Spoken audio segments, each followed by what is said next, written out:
I saw you once, Maddie Schwartz. Before any of this began, I saw you. Alive. I was Cleo Johnson. But in my death, I became the lady in the lake. I can't just be someone's wife. You never wanted to do anything else. I never tried to do anything else. Did you ever wonder why? Your writing dreams ruined your life. Now you wanted those same dreams to rewrite it. But why did you need to drag my dead body into it? How did you know? Know what? Where to find her? My wife was a lot of things. There's one thing that she's not. That's foolish. This is not your high school newspaper, Maddie. People's lives are at stake. So what you gonna do? You gonna get that money and leave everybody behind you? I don't know. I don't know. Dreams push you down until you drown. You wanted to tell everyone's story, Unbearable sorrow. but your own. This is my quest to follow that star. No matter how hopeless, no matter how far, to be willing to die so that honor and justice may live.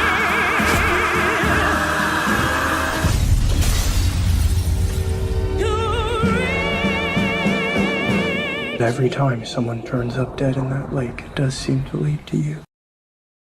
When I'm away from you, I'm happier than ever. Wish I could explain it better. I wish it wasn't true. Give me a day or two to think of something clearer, to write myself a letter, to tell me what to do. I had a dream. I got everything I wanted. Not what you think.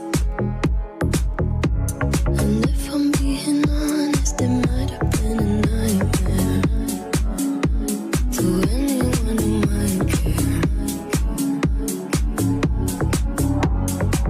Thought I could fly, so I stepped off the golden.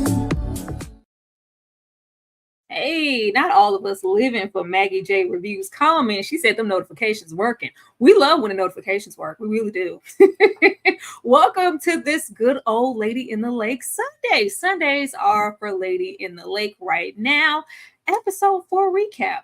I cannot wait because boy, when I tell you they trying this, I need y'all to run that chat up now because I'm already started from the beginning. That ain't Cleo in that water. That absolutely is not Cleo in that water, in that lake, and we are absolutely going to discuss why.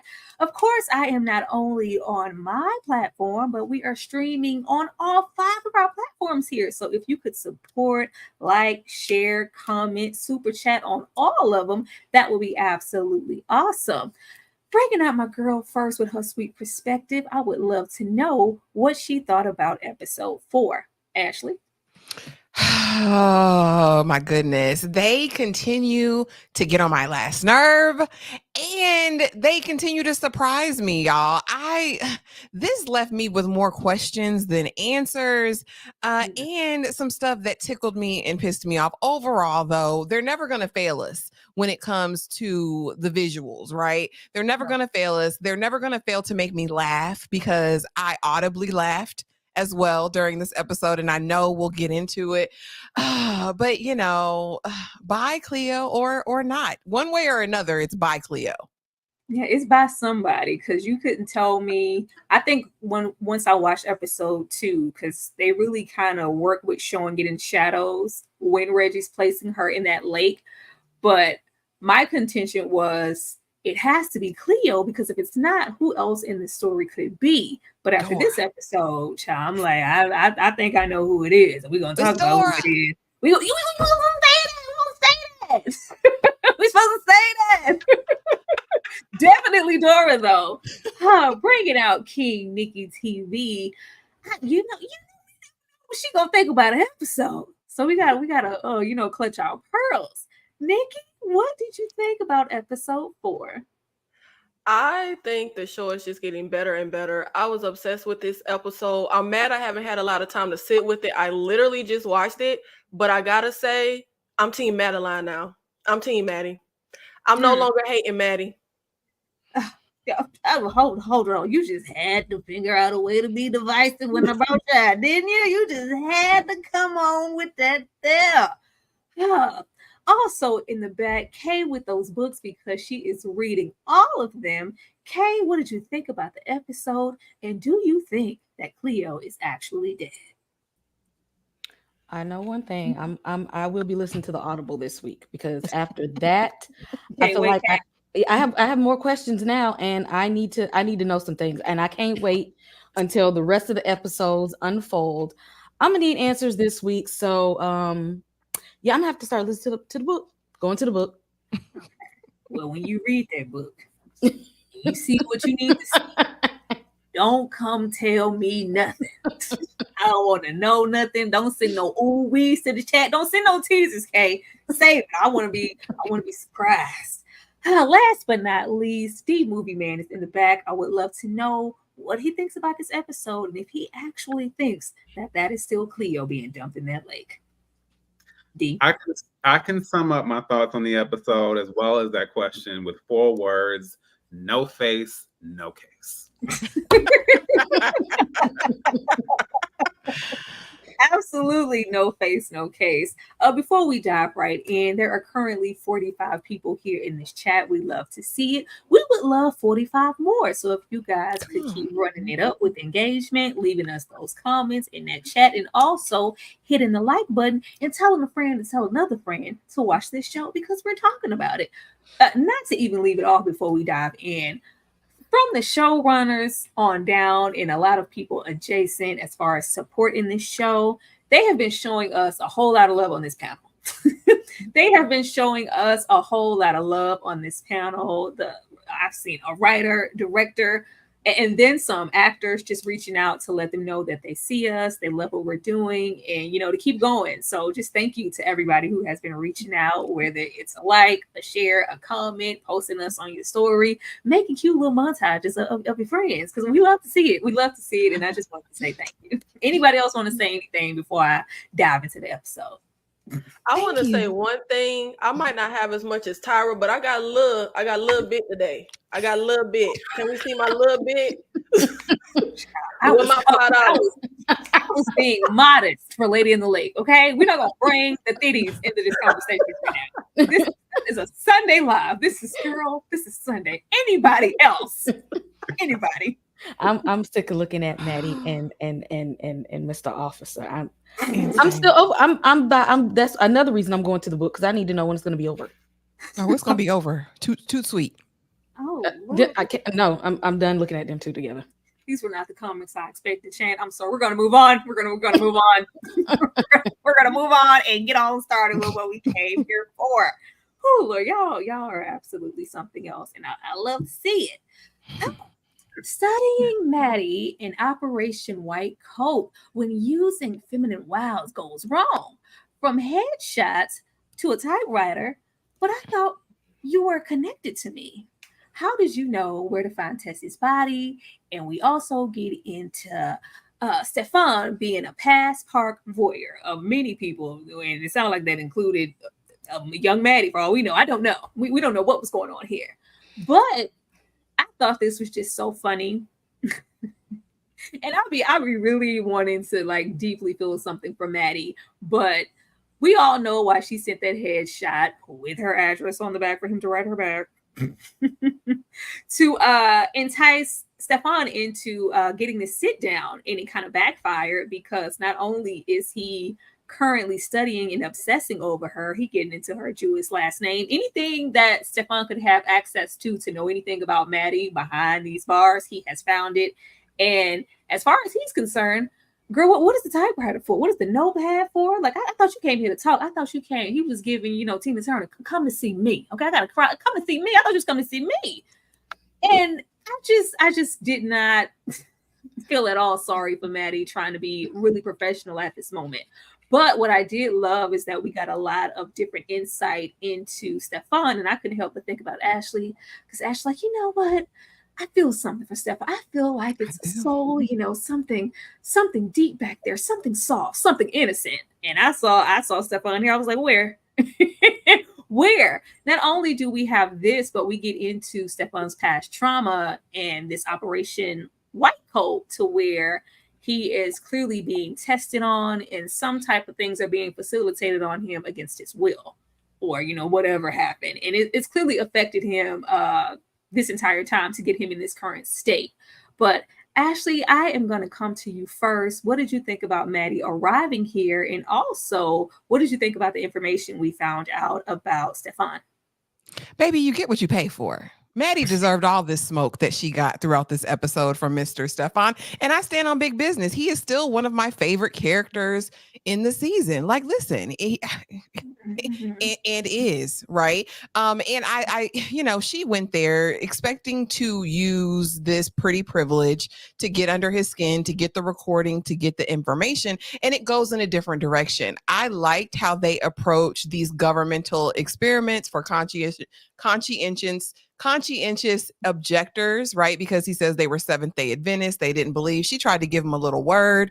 She tried to give him that Bible. She tried to give him a little bit of Jesus. You know what I mean? That's what Stefan tried to do when Maddie got there, but she wasn't feeling it. She wanted the story.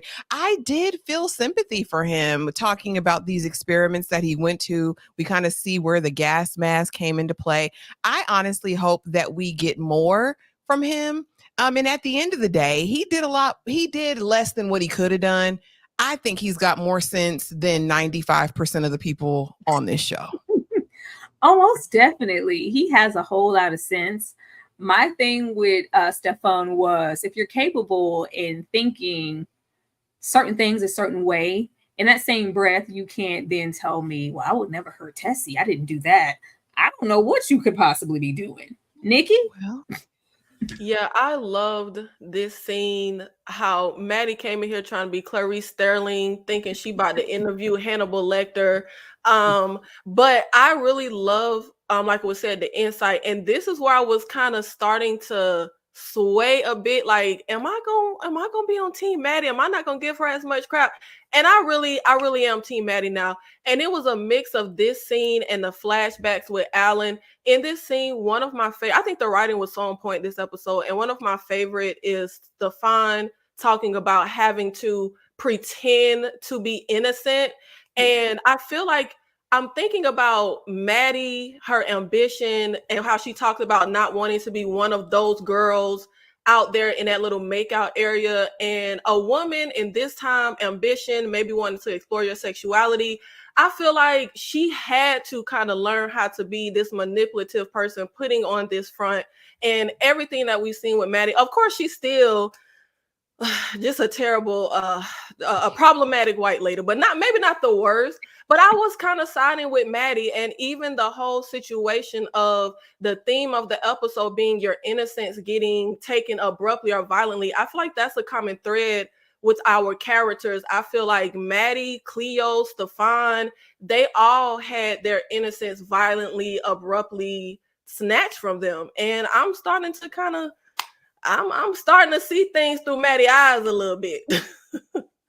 I love, that's the part of the conversation I love the most too. We are getting into Stefan and this structured religion and keeping the Sabbath, and did you keep the Sabbath? He also spent some time talking about, why did you decide to omit the Jewish last name? And just really reverting back to his experience in that innocence, purity, virginity, whatever. That didn't save me when I was met with cruelty. And I'm sure the same thing goes for not only him, but Tessie and also Maddie. But yeah, I'm still not Team Maddie.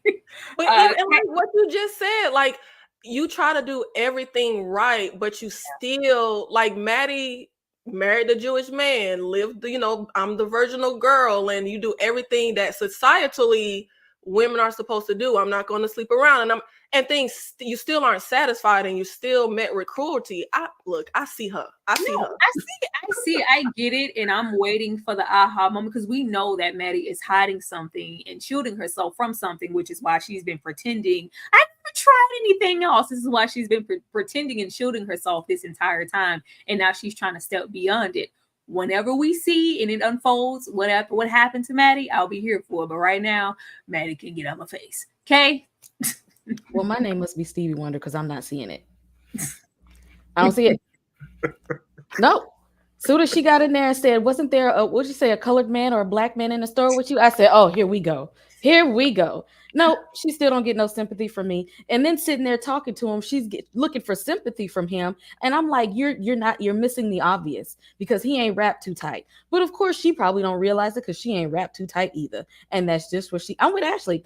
She asked for exactly what she got in this episode. This is not your job. You are not a psychological profiler. You didn't go to school for this. You had no credentials to sit there and meet with that man. You are just trying to get external validation and revive a career to make a name for yourself, because you don't feel that good about yourself on the inside. And like that, you're using him and the people involved in this case to do something for your own self. She's not trying to help nobody but her own self. And it, fell back on her in the worst way. I ain't got nothing for you, Maddie. Maddie is extremely self-serving, and of course we do see that she takes all of this Operation White Coat that she gets from Stefan, and she parlays this into a headlining story with Bob. Dee, what did you think about that? And also, before I leave it out, it does come towards the ending of the episode, but I wanted to put it here because it's mentioned. Alan Durst was clearly nobody's prize. You don't tell the other guys, stop. I never want to see you again. We have her flashback into this tussle, because that's what it was, child. This tussle in the park where she is, clearly stating that I'm not ready for that. And later we see this escalate, however, into Alan saying, I never want to see you again. But he is kind of leaving her in this state. And I'm like, well, if this isn't, because I think a lot of people in the chat are asking, what do we think exactly happens to Maddie? When we get into her tying back into this, telling Officer Platt that, she wasn't a virgin when she got married. That wasn't, her husband was the first man that she slept with. And then of course, Seth not being Milton's biological son, I feel like he was the product of a grape situation. Now, who did it? We don't know, but that's what I think it is. Dee, what did you think about Stefan, the whole thing, or even this situation here with Alan Durst? Stefan, I think exploring his character and seeing his backstory, I'm a backstory person for sure, but I thought that was very surprising, because the assumption would be like, was it something his mom did to influence him? Was he born this way? And then we find out this whole other additional piece with these experiments, which a lot of us, I mean, if anyone has done any measure of researching, then that whole experimenting thing, that is definitely a part of history that people, I guess, kind of gloss over, but it definitely is something significant. So the fact that they even highlighted that with this character, with Stefan in particular, was wild. And I also, and it's not surprising, because Maddie is going to Maddie at this point, but it was still wild listening to her, I don't know, communicate with him. Like, I guess she just assumed because he had some form of instability, or she detected that she figured she would be able to just kind of make her way through the situation. Like, I'm the smartest one in the room. I can, and I'm pretty, and I'm all these things, and I can just smooth my way through this. And Stefan clocked her immediately. It's just like, so how is it? Where to find her again? So I like kind of just the role reversal, which isn't surprising, like I said, because this is Maddie. But I think even in the idea of what someone like Stefan would know or not know, or all this control and awareness he wouldn't have. And he was very, very clear and very straightforward in that conversation. And as far as Maddie and that situation, I'm not surprised. I knew it was something with with Durst, even when I can't remember who said it, but even when like with their interactions when we would see them before, and I knew it was something else, but even to see that escalate and circle around the way it did at the end of the episode was just like, there's a lot of audacity flying from a lot of these characters, including this one. Does anybody think Alan Durst persisted in this moment, or was this it and he just walked away from her? Oh, he did what he did. He's a predator. He violated her. I'm surely he did, but I think there were other boys too. She wasn't new to this. She was true to this. I think even back then, even if she hadn't gone all the way, I think there were moments, but I definitely think he violated her. That's what I was don't thinking. think that matters. Like, if there are other guys, I can sleep with as many guys as I want, but I'm telling you, no. Like, whoever I slept with, that's irrelevant. And he walked away upset. Like, I don't know if he went all the way, if he just dry humped her like an excited Doberman. I don't know exactly what they're going to reveal later, but either way, your daughter shouldn't have died, but F you at this point. Like, I don't care what he going through. You are like y'all said, he violated her. Like, this was so aggressive and violating, and oh god, and to throw in the other guy, the whole football team, but not you. That's what I was thinking about too, when she is getting into innocence and just stating, oh, it was only this amount of guys. Not that the number of guys matter. It would just matter for me that even in this moment, maybe her thinking of Alan Durst as more so a prize that she wanted to pretend to be innocent and virginal for. So even if I had my share of whatever, as far as you're concerned, I'm a virgin and I'm not ready for that yet. Or just going into just how long Maddie had been pretending to be, anything but herself, or just maybe even thinking that the likes of Alan Durst wouldn't have her if she wasn't a virgin. But definitely disgusting individual. Once we seen this and I saw that in combination with the energy at the function that we are going to get into, I was like, sir, excuse me? Anybody else on this situation or Maddie? No, again, and I'm not saying her past justified it. It just goes into her ability to lie, in my opinion. He was a predator. He was wrong, and I do think he violated her. But I also I think it's like what Tyra said. I think that she wanted to appear to be innocent to him, but I think she'd been there. But no, he was a violator. I believe he raped her in that forest.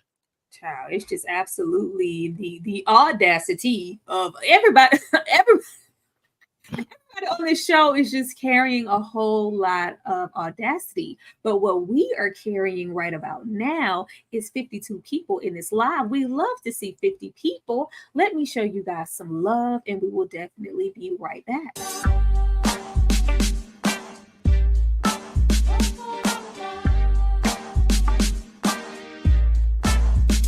Yeah, I said what I said. I'd rather be famous instead. I let all that get to my head. I don't care, I paint the town red. She devil, she bad, she rebel.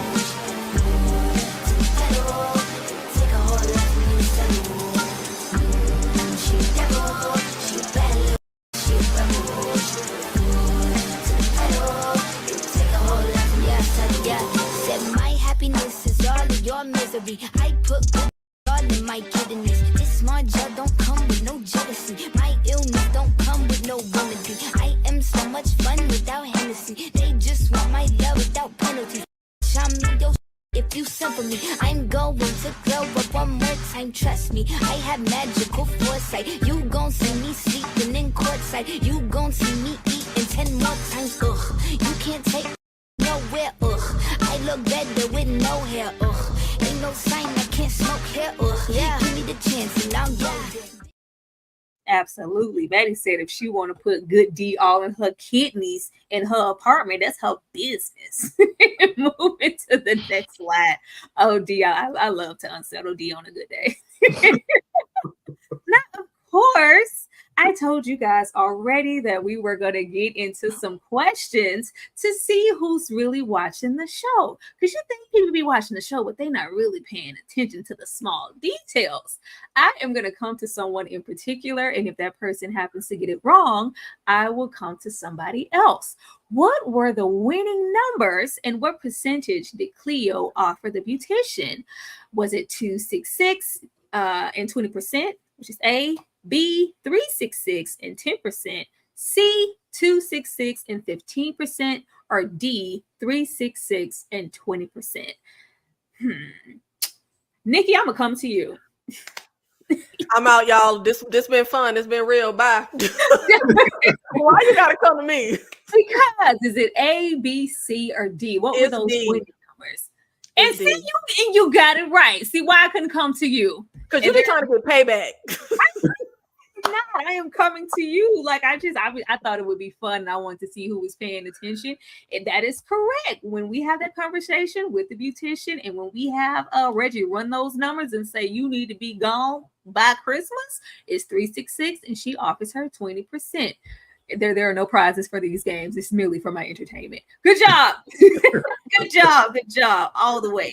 Nikki did what needed to be done. She was paying attention in the episode, and we love to see it. Love to see y'all putting them answers in the chat too. Dark Lady number 366 and involving Teddy. Cleo bets on a beautician's dream and 20%. 3 mice in the same boat. Who would I be if I stopped waiting for my daddy? Now this here, I was like, all right, I am absolutely not here for Cleo involving Teddy in any of this mess. From the looks of it, it's like, why does Teddy even really need to be here? I can understand when she wanted to get into how the numbers were running, these days, or who's like, but to the extent of bringing him here or just saying, this is between me and you, no, we're going to leave this baby alone. You chased him down about 3 episodes and beat him up for even doing this in the first place. But now if it's benefiting you, you're okay with it. Fine. But we also meet this beautician who is clearly familiar with Teddy in the numbers man, but not so familiar with Cleo. Even when she gets to the door, it's just like, okay, they are not familiar. So to involve her in something so serious, I was like, this is a risk. But she is feeling like, as a Black woman, this is, us benefiting each other. You get to get, the beauty shop or whatever of your dreams. All you have to do is place this bet and keep your mouth closed. But I also like when Cleo gets to reflecting on her father, and we get to see just how tortured Cleo is. Cleo is a very tortured individual, and she has a lot of resentment towards her dad. The fact that she's been waiting or wondering this whole time why he left or if he would come back is just really, really sad. Dee, I'm going to come to you first. Do you think this was a smart decision? And what did you think about Cleo referencing her dad? I mean, it was a decision. If nothing else, I think I understood where she was coming from in doing that. Yeah, it's just that knowing how deep the situation runs with the numbers. I know it helps cast a wider net, and so it's not just her and not just Reggie, and it's involving other people, but there's just always room for error. And because we see that obviously something goes awry at some point, I'm just curious as to whether that ultimately was the right decision or not. And then again, it might be, because there are questions about who we actually saw at the end of the episode. And then as far as Cleo and her thoughts about her father, it just comes back to that statement about at what point, innocence gets disrupted, and it's not a slow thing, but it's something that's, instantaneous. It's violent. It's all these things. And for her, that has been the one event that is so clearly shaped her life. And it's one of those things she can't bring herself to really get over. And even what we see as far as her interaction with her mother, we see there are other factors adding to that as well. Absolutely. Which begs the question as to why we would bring Teddy. Kay, how did you feel about this? Is this a smart decision involving this beautician that she really doesn't know? I'm like, not Cleo. Now she knows she's going down fast, and she knew that by the way that she was trying to say her, sly, low key goodbyes to her family, that this was going nowhere fast. So if you know you going down here, why are you taking people with you? Like, why are you involving unnecessary people into a mess that you made? And what are you teaching your son as you are continuing the cycle that was passed down to you from your own father? And I'm like, are you really trying to survive here? Are we making smart decisions here? Is she thinking about the impact on others here? I really want to know I wish that there was a dialogue while she was doing all of this, because I really want to know what her thought process was. Because the whole time I was just like, this is not going to go the way that she wants it to go. I don't know. I just wish it was somebody she was a little bit more familiar with, to be a little trusting, but not to make it so obvious that this might be a setup. Because I understand why she's doing this, but it just felt a little shaky. Nikki? Yeah, this might be an unpopular opinion, but I think that Cleo is moving exactly like Maddie. I think that neither one of them consider the collateral damage to the decisions that they are making. They have, this is the goal, this is what I want, need to do, etc. And this is the people I need to do it. That's it. They're not thinking about any collateral damage, how any blowback. I think it is. I get she may not have a lot of options. I feel like she should have just ran the hell away with Dora when she asked F the money, F placing the bet, run away with your friend, help her get clean. Baby, y'all will survive. Like, go That's be what I said. like, literally. Get a black dog. Get one of them black dogs. But I feel like it was really not just not smart to involve this lady, because the lady is the one who placed the bet. She's the one who picked up the money. First of all, you had to trust that you was even going to be able to get that meetup to get the money. I mean, I would think that's how we had to do it. But then also, we know what we're dealing with to the point that we have to flee the city. Why would I involve this lady? If she's the one who placed the bet, I feel like if it's rigged and Shell rigs it, it's going to be easy to trace this to her. And Reggie, if Reggie tries to take you out and he needs to plug holes, and he would take her out too. But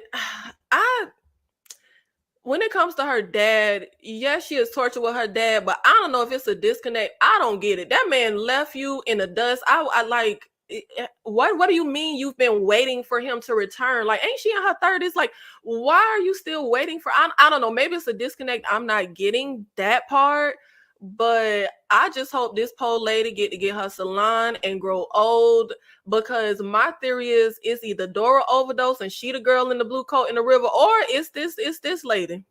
She in the river. One of them. Ashley? Yeah, that's lady's a goner. I think she delivered on her end of the deal, right? Because we see Cleo at the end with her bag, with her suitcase. But I think this is like indicative of deeper issues, right? In the beginning, we had this Cleo who was very concerned about the well-being of her son, right? I don't want him in this life. I don't want him in the streets. To now, when it's down to the wire and I need to live, I'm going to not just get the information from you, right? Because she questioned him last episode, but now I'm going to take you on this field trip with me to go and do this dirt. And it's really sad. And I mean, in this moment, you've made him mature, right? Leaps and bounds. You've put him in the place where he was already trying to act like the man of the house. And then I think the dynamic with her dad, while she's older, I kind of get it. She left with unresolved issues, believing it was her fault that her father left. And from the conversation we see later with her mama, we can tell that there was a fracture and a strain in her relationship with her mom. I think her dad had been her safe place, and her leaving town now, she feels like she's betraying him in some way. It's not logical, right? Yeah. But a lot of people's issues and traumas aren't logical at all. Cleo, I believe Nikki said it, is a lot like Maddie. Like we saw the parallels first episode, but this just pushed it home, right? That I don't care about anybody. I don't care about my son in this moment. I don't care about Dora and her about to OD and Reggie being abusive and a monster.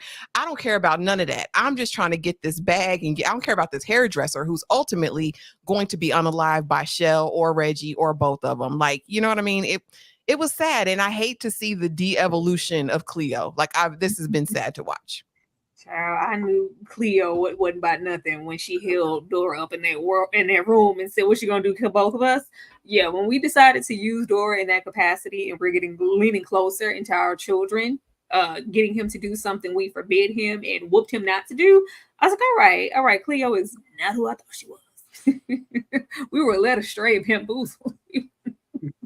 Plymouth Rock. Like, why did you do this, girl? Getting into Dora. Did Dora overdose? I'll come find you in Paris. Beautiful voice, but codependent and addicted. I'll lock you in this room if I have to. Now, I think we all pretty much seen this coming with Reggie. He could escalate to having this type of temper towards Dora. But later on in the episode, we also have Cleo come visit her in this room, and it's just pretty much, I know I can't do this on my own, but I still want to go to Paris and get away from all this and get away from Reggie. Can you just come with me? Why wouldn't you come with me? Because what exactly is your plan? And Cleo is making this up as she goes along, because I don't know. What does this mean for your children? What does this mean for, anybody, your circumstances? What if you get found out by Mr. Gordon and he just takes you out? I don't know, which is never the great plan to have. But with the state that we have Dora in this episode, and with how similar Dora and Cleo look body-wise, it's getting me into why we have been completely disgruntled and just stank attitude with Cleo for not taking that coat off. Like, baby, why are you still wearing that coat? Why is she still in the coat? We've been yelling to the mountaintop. Why Cleo still have that coat on, girl? That is evidence. We have that coat on because it is a distinctive marking. If we happen to find someone in the lake with this powder blue coat, we're going to automatically think that it's Cleo, and it's not. I seriously think all those beyond the grave notations we thought we were getting from Cleo, and why did you have to use my dead body? No, it's like, why did you have to bring this up, girl? I was off living my best life. You are blowing my cover by making this a story. That's where I'm at with it. Ashley, I'm going to come back to you. Yeah, here's the thing. I'm still struggling with the idea of what does Dora know and what doesn't she know. I think we also get some imagery, possible OD with Dora, right? And I'm just sitting here like, girl, like, I don't know if I'd be taking advice from Dora. I think, and I get it, that's your friend. I always wanted you to sing on stage with me, Cleo. I get the beauty in the friendship. The one kind of note I would have for Dora's character is I would want to see more moments of her sober and lucid, because again, I don't know who she really is outside of either singing on stage or being high, right? I would have liked to get a little bit of balance, but maybe that's what addiction looks like. Would it have been a good idea to go with Dora? Probably not. And we know that Cleo is in her survival selfish era. So no, I don't think she was going to bring this heroin addicted woman with her on this journey that she'd have to take care of, and possibly bring more heat, because Reggie is clearly unhinged. And, it seems like one of those battered situations with him and Dora. So I don't knock Cleo for this one, for not going off with Dora. I think that would have been a bigger responsibility. Poor Dora. Reggie seems to be the one aspect of Reggie's current life that he can control, and he is trying to control it. Not just so much like leave with Dora, but just leave in general. Just leave. Cleo is here like, I can't work or get a job anywhere unless it's in Baltimore. No, girl, you can go work anywhere. You can prosper anywhere. Like, girl, just leave. Like, not with Dora. You don't have to leave with Dora, but just go. Just go. That was always an option. Nikki? Yeah, I'm not understanding having to play them numbers. Like, you can just get a bus ticket and just go. But I very much feel like going with, it's like a series of the least dumb of the dumb decisions. Yeah, going with Dora may not be a smart decision, but I personally think it's the smartest option she got, because I just feel like, why would I? And then the whole thing of Reggie saying, oh, I want to cut now. You cannot burn my house down and then ask me for a cut of the insurance money. Like, something for me would feel suspect. Like, what do you mean? If I already have the money, I'm not finna stop on the way out of town to meet you and give you money. I'm getting out of town because of what you put. You strong-armed me to get me in this situation by lying and said the order came from somebody that didn't come from, I feel like I'm finna look at Dora and say, look, we finna call the folks from intervention. We about to get up out of here. We gonna get you clean today. Like, let's just go. Like, let's just leave. Let's not involve your son. And I feel like the whole overarching theme of innocence, she's kind of doing the same thing to her son, even though he was in this thing.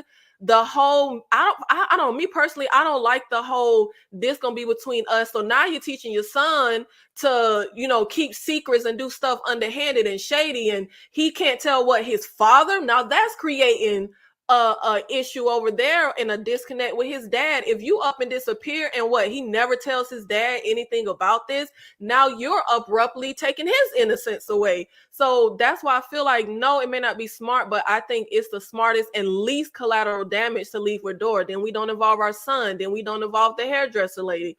But Dora, either the girl in the blue coat, she OD'd, or it's the hairdresser. I was trying to look at the hairdresser lady body, like trying to see if the body type is like. And I noticed they made it a point when she went to say, when Cleo went to say, oh, I wear wigs, and when he dumps the body, I feel like the hair, we couldn't see the hair. The hair was kind of covered up. So I'm like, she normally wear wigs. Is this her? It's not. It's not. Thought you had us. You did. It ain't her. Okay. Yeah, I'm not sure if, because how Dora need a lot of support to do what she do. So I'm not exactly sure if she made it to her destination, but if she didn't, then are we going to explore where she is at that point? Are we just going to assume that she left, or is it somebody's going to be alarmed because she's not in a state to actually function on her own? But I definitely think that Cleo probably should have just went with her because Dora said she got a job for her. She said, come on stage. You can say, let's do this. You ain't got to have them 8 jobs that you work at every single day, going to work at all these different places. Just come on. Let's go. And Cleo in her mind just has a plan, a half-cocked plan, walking around with this blue coat on. She got on my nerves this whole episode. Why do you still have this jacket on? They told you, they seen you in the jacket, and she's still walking around. And I'm tired of Reggie and his old raspy voice having self. He got on my nerve, sitting in the car, just sitting there crying and stuff like he feel bad about his life choices. No, you don't. Bye, Reggie. And not bad about his life choices. D. I agree with Kay. It's really tough to put up with Reggie and his asthma, especially as we continue on throughout the show. But you know, these are the circumstances. Now, a small part of me has a little bit of affinity for Dora. I feel empathetic, and she's really captured me with these musical performances. But I will also say this isn't from a personal perspective, but addiction is a lot, and withdrawal and overcoming addiction, like that's not even just, we know it's not an overnight thing, but it's also a lifelong thing. It's like a continuous process. And so I feel like trying to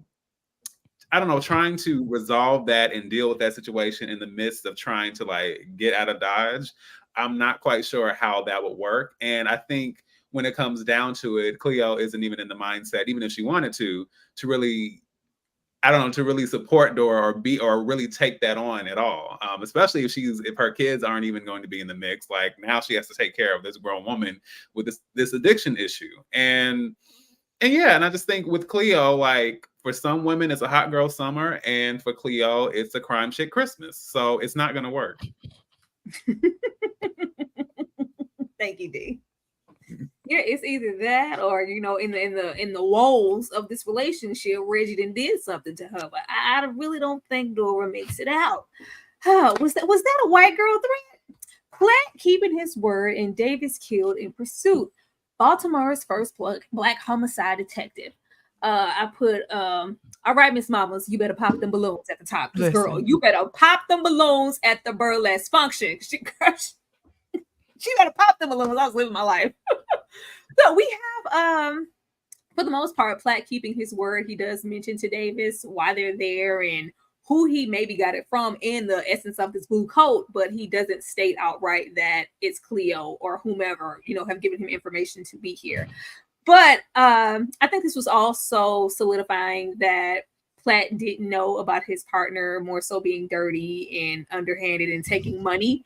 And just to kind of bring it up here, it just felt like his partner was also saying, well, when he seen the the pigeon man with his white woman in the car, like, yeah, every time a brother, climb up the ladder, he gotta have, they gotta give him a white girl. Ain't that right, Officer Platt? Like, you know about the white girls. Like, don't mention anything to me about anything underhanded that I'm doing when you're not clean either. You have dirt also, and I know about it. So whatever you might think you know about me, you keep it to yourself.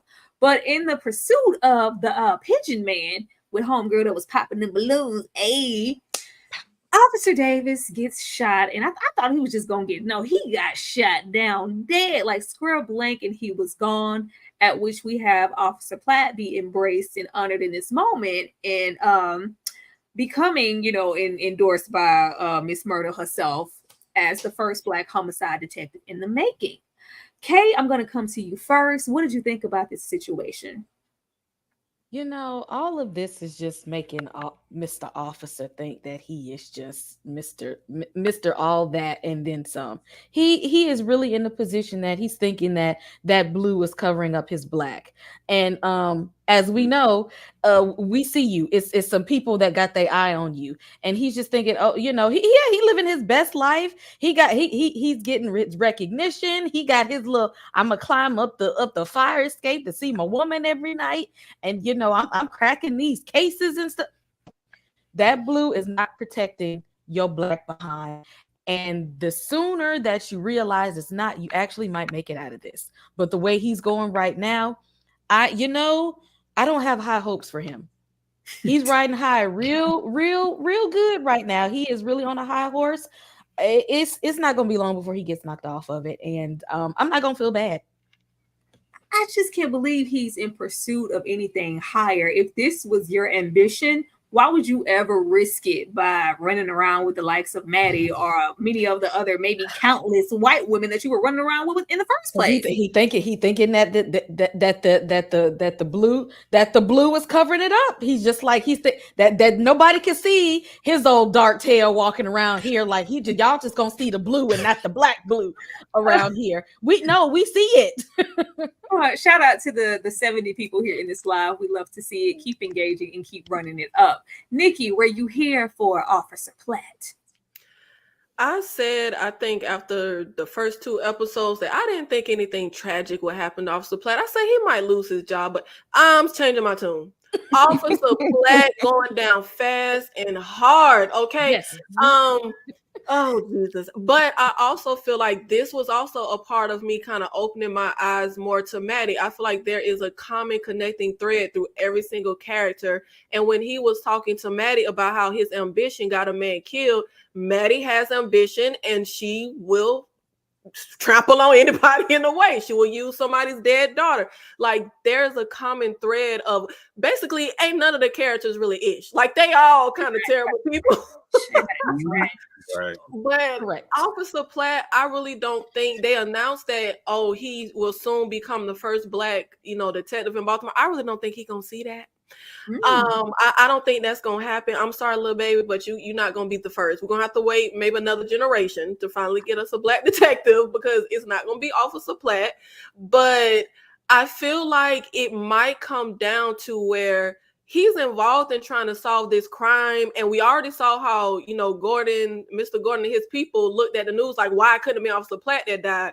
I don't even think that's what's going to get him caught up and killed. Of course, obviously, it's going to be him dealing with Miss Madeline, because we saw who was outside her house like a creeper, watching him climb and slink down the fire escape. And I don't know why it didn't dawn on me. I guess because we live in present day. Like, obviously the show is in the 60s, but it didn't even dawn on me that it's illegal for him to be with the white woman. I'm like, why the hell didn't that dawn on me? So yeah, I take back saying nothing tragic will happen to Officer Platt. Him and his sideburns are going to go down hard. I think last episode we were discussing that we thought the Loving case had already happened and it wasn't legal. No, the Loving case had not happened yet. This is very illegal, which begs the question of why. Ashley?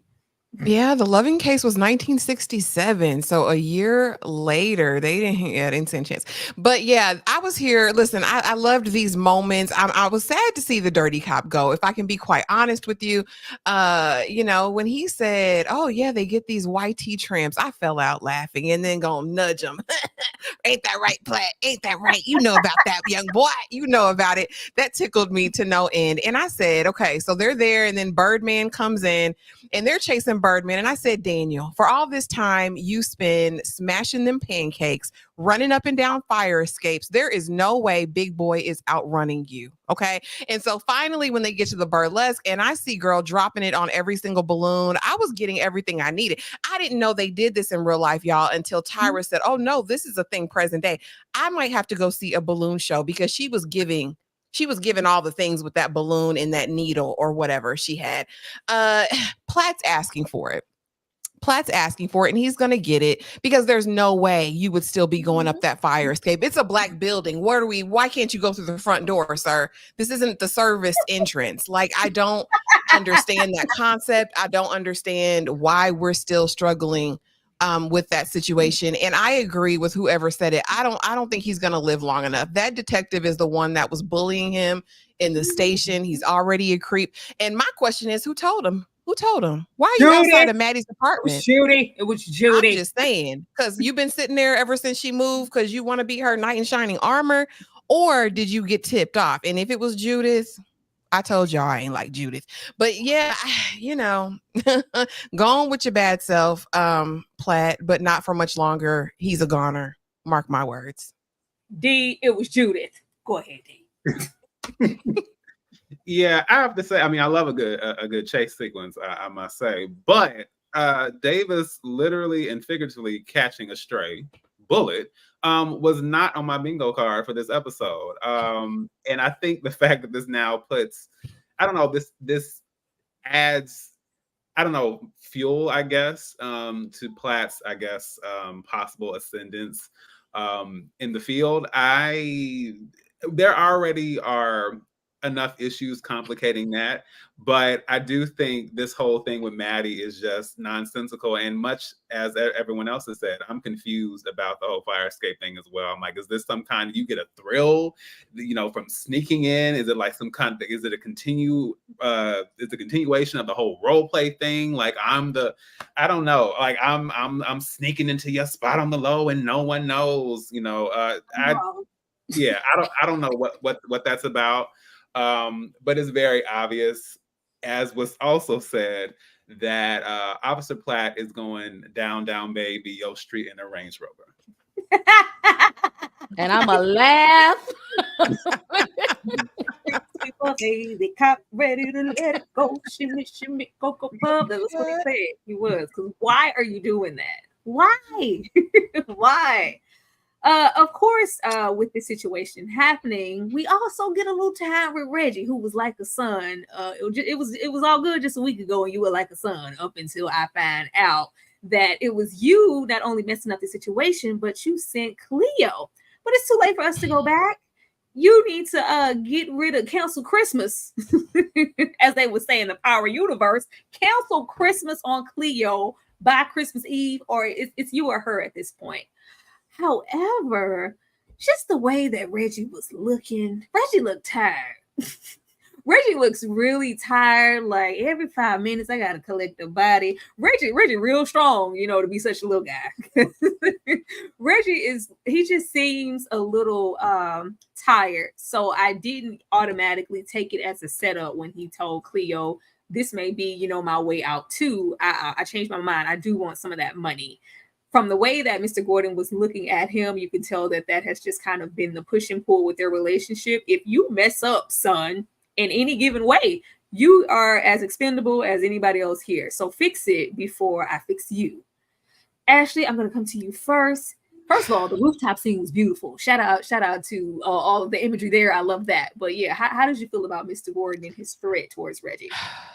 Shell disappointed me. Mr. Wood Harris, sir, I'm disappointed in you. You'd have known Cleo since she was little Cleo. You knew that girl since she was a baby. And it was not let me bring her in, let me talk to her. It wasn't let us have a kumbaya moment. Let me see what she's gonna do. Let's see how she's moving. It was no, I want her eliminated. All right. And he said, well, what she got kids? She gonna bring the kids. He said, F them kids. There will be no angel of mercy for you. Started bringing up biblical reference. I mean, we talking about Abraham, Isaac, and Jacob. And I said, Shell Gordon, you are diabolical. This is an innocent woman that Reggie set up for the okie doke. Like Cleo ain't gonna tell. If you would go to Cleo and be like, Cleo, you better not say nothing, and run her a couple bands, Cleo wasn't gonna say nothing. Shell, you ain't have to. He didn't have to be this gutter bucket, and I hate that for his character. And Reggie's false, oh, I'm so, and even in this moment, it's not like he really took accountability and responsibility for it. It was just like, oh, I'm gonna cry about it. But honestly, now that I think about them tears weren't for Cleo, them tears for Dora. I'm over it. I ain't like it. I ain't like Reggie's move. Cause be a man about it, sir. Just be a man about it. And Gordon disappointed me. He did. I expected nothing less from Mr. Gordon. You don't get into the position that Mr. Gordon has got into with clean hands without catching a couple bodies. If the daddy ain't mean nothing, the daughter sure don't mean a damn thing. He is here to collect funds and checks, and that's about it. If you get in the way of that, I will shank you, fool. Nikki? Yeah, I was disappointed with this scene because I'm like, baby, Shell, if you're not about to toss this fool off the roof, I don't even know why we meeting up here. I wanted Reggie tossed off the roof, but it was to set the scene, Nikki. It was a threat. I wanted him tossed off because it's really pissing me off that this is literally all Reggie's fault. This is Reggie's mistake. This is his screw up. You the one wanted to. Why was you buying fish for? Like, you the one wanted to hop up in that damn aquarium or whatever fish shop and buy fish and be seen talking to the little girl. Like, everything is Reggie's fault, but everybody has to pay the consequences except Reggie. Like, all the guys hired for the job gotta die. Cleo gotta die, but Reggie get the skate. Everybody is paying for Reggie's mistake, and it is irking my nerves so freaking bad. I need him to get his comeuppance, and I completely agree with Ashley. Reggie would cry over that fish he put in the toilet before he would cry over Cleo. Absolutely, positively, he was not in that car crying, saying the F word, and hitting the steering wheel because of Cleopatra. Like, no way, Jose. But I feel like everybody is expendable. They have to be. If you are Shell, if you Frank Lucas, if you like, everybody has to be expendable. I don't put it past Shell to have Reggie clean the mess up and then take Reggie out. Like, I don't put that past him. Like, we got to tie up all loose ends, and this is all your fault. Absolutely. D.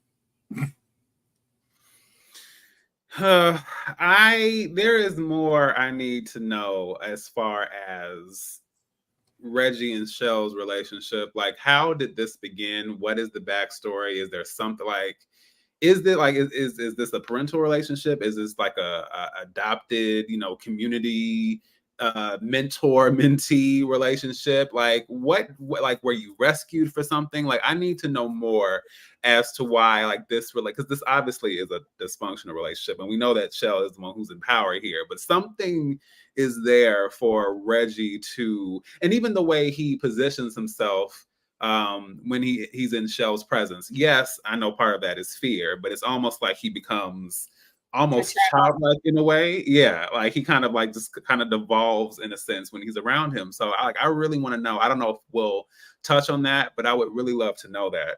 And I agree. It's just like Reggie like initiates all of this, and I don't know. There seems to be like this recurring theme with like the snowball effect and then like falling dominoes. It's just like all these consequences, or even like ripples from a puddle. It's like someone throws something in the wrong direction, and then now all these consequences reverberate as a result of that. So yeah, so I definitely agree, and I'm not surprised that Shell had this reaction, because as we well know, there's no honor amongst thieves. Okay, will Mr. Gordon hit Reggie with the 1-2 hit a quitter? Will he do that? Look at his face. He didn't. There was nothing in him that said, "I feel sorry for Cleo" at all. She worked for me. She did a good job. She was also a good girl. And one little thing that's not even her fault, and she got to get the axe. That no, it reminded me, one of the Halloween movies where the guy was taking care of Mike Myers his whole life, and he was just like, you know me, little Mikey, I've been here the whole time, and he offs him anyway. Like people like that, I don't care if I knew you your whole life. Like if you messing up my money, and if I'm gonna have to go, if it's gonna affect me, anybody can go. Reggie know he can go too at this point. Somebody in the chat said he need an inhaler and some cough drops. Okay, he need a little bit more than that too. With them crocodile tears, he was sitting there crying in the car. I don't believe none of that. I was like, if you don't get it, bye, drive off, do what you got to do, and no, he just a trip, but sitting there like he gonna have a moment where he was the cause of all of this. Child. Now you want pity for everything that you have done. Now you want it, Mr. And he knows that he probably seen Shell do some really gruesome things to the people that's really close to him. So Reggie know he's on some real thin ice, and watch your back, my boy. Them tears was for Dora. Them tears was for them fish he flushed down the toilet. Let's see. D, I am going to come to you. What is the name of Maddie's newspaper column? A, Miss Hotline. B, Miss Housekeeping. C, Miss Helpline. Or D, Miss Molly the Maid? I mean, it's unfair that I can't choose D, but hopefully I did. Hopefully I heard it correctly. Is it C, Miss Helpline? Yes, it is. It is C, Miss Helpline. Tell me we ain't watching the show when we be watching the show. Thank you, D. We two for two now. That's what we do over here. We watch stuff. We pay attention. Y'all down in the comments. Yeah, y'all got it wrong. Some of you. Not so fast, Skeeter. This ain't the help. Maddie's big story, but still a mere mention. Bob taking full advantage, and 2 tickets, receptionist/assistant, a start for Miss Helpline. Now, this whole scenario reminded me so much of The Help. With Skeeter, she's trying to be taken serious as a journalist and a writer, and they assign her that maid cleaning column, and then she uses Minnie and them and Viola Davis to get her foot in the door and write some real stories because she's not being taken serious in the office. This reminded me so much of that. But we have, first of all, child, when she asks, I think the man in the restaurant, I think his name is Eric, and she asks him, do you read? What we're not going to do is ask a black man in the 60s, do you read? What, do you read the paper? No, girl, read. Say it again, Maddie. Say it to my face. But her name is mentioned in this column that is just not the column, the paper, this article that is just really doing a whole lot of buzz at the Baltimore Sun, but she doesn't really get to take full credit for it as she should because Bob's name is on it and she is still a mere mention. But she's fine with that. This is the step I need to get my foot in the door. Let me bring the boss, some sweets, a treat. Let me get in there and talk to him. Bob stops her right at the door, like, no. Trying to get in her way, but also giving her a pat on the back and a desk in a position to just kind of suffice.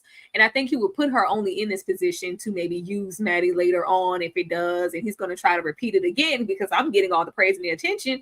Hey, come on, I'll make you a mere mention instead of you getting in there and talking to the boss directly. First of all, this is the first time we have when she does get these tickets, take somebody. I don't know, but what you was gonna do with these tickets? You was gonna take Maddie to the game to do what, Bob? To do absolutely not. That along with him saying, you know what, just maybe take your son for the first time. Maddie getting on her knees to tie his shoes bothered me so much. Maddie getting on her knees to tie Bob's shoes made me itch. Absolutely not. But we do have her not only having to work underneath the likes of Bob, it's giving this is a man's world. We get into who she'll be working under for the Miss Helpline. And it's, you get the blunt work, the stuff I don't want to do if I feel like giving you that at all. But in the meantime, get my coffee. Kay, what did you think about this?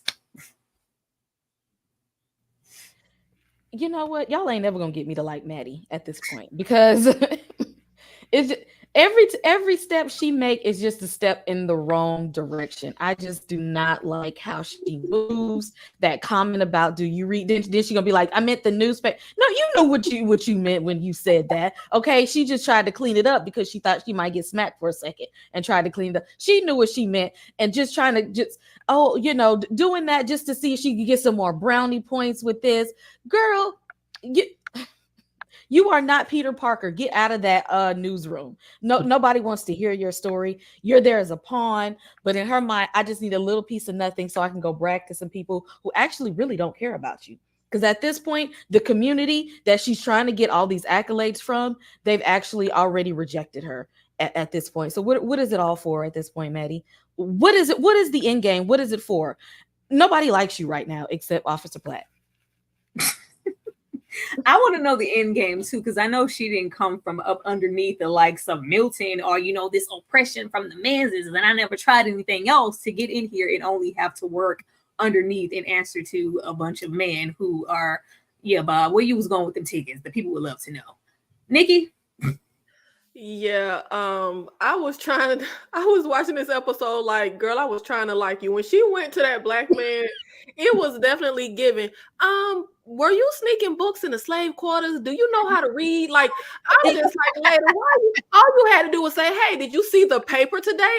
My name is here. Like, it was a lot of ways to ask him about her name in there without saying, does the ninja know how to read? But I love Natalie Portman. Black Swan is my movie. But why they make it seem like everybody and they daddy want Maddie? I'm just like, Bob is married. Bob is bursting out of his shirt. Bob, why is you trying to get what? Like, I'm just like, Bob, what are you doing? Do you want to go to the game? Like, oh my God. I don't know why they're making it seem like everybody wants Maddie, but I will say this also goes into why I do like Maddie and understand the ambition of thing. And when we go into that newsroom, everybody they're all men except for the secretary. Like, it can't be easy for her to be trying to do this, even back when she was in high school, which would be, an earlier time, maybe the 40s. I feel for Maddie because she just wants, Maddie it's nothing wrong with being ambitious. Maddie want her piece of the pie. She want to see her name in print, and that's fine because all the men get to do that. So why not Maddie? Nobody likes her getting brownie points trying to tie that man's shoe. But see, I feel like that plays into the whole conversation she had with Stefan about the pretend and putting on airs, but Maddie gonna always put a little too much sauce on it. But Maddie tries to present herself as this respectable, docile woman, and that's why she bent down to tie his shoes, and she does all these things when she's interacting with these men. Maddie just gonna take it a little too far, but look, she got all the men falling at her feet, throwing roses, throwing their coats over puddles. Absolutely. Which begs the question, why are you falling to your knees to at somebody else's feet? Girl, they serving you up on a platter. Is her name and lights and whatever her position, but no, you came in here just off the strength of really nothing and got a job, girl. You already in here. We ain't got to tie Bob's dusty shoe. Ashley? Yeah, you said it gave the help. I felt Mad Men in her interactions in this newsroom, which was one of my favorite series of all time. Y'all, if y'all haven't watched it, go watch Mad Men. It's actually worth the watch.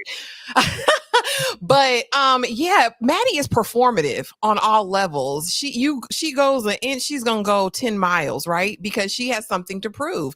Maddie wants all of the attention. She wants all of the focus on her. She wants all eyes on her, and she'll eat crow for a while, right? As long as she needs to get it. Even with Milton, I feel like she's played the long game.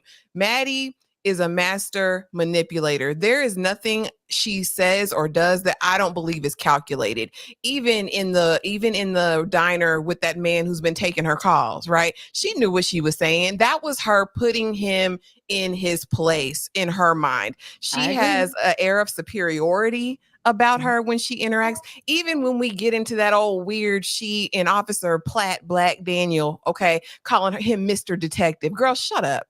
And he's eating it up. Like, it's Maddie, something in me on the inside. She just wipes the wrong way on every part of me. I can't stand anything about this heifer. And now she got a typewriter, a desk, and hopefully she about to get a phone. Because, I mean, girl, we're tired. You better. Like, are you gonna get your own phone while you ask me if I could read? But they still only see her as a pretty face. They really don't want her to do no real work outside of to serve them. They don't take her seriously. D. First, let me say shout out to Cedric, who is the one who works at the diner, because for all that, despite Maddie being very slick and very passive aggressive with that statement, he sure enough threw it right back and said, "Oh, okay, so I guess you can afford your own phone now. All right, clock it. Thank you." I was here for that, because that is the energy she deserves.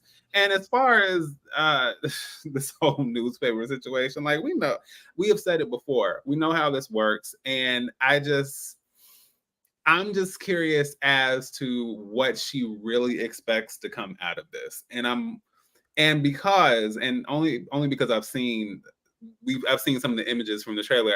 It's clear that Maddie isn't playing with the full deck either.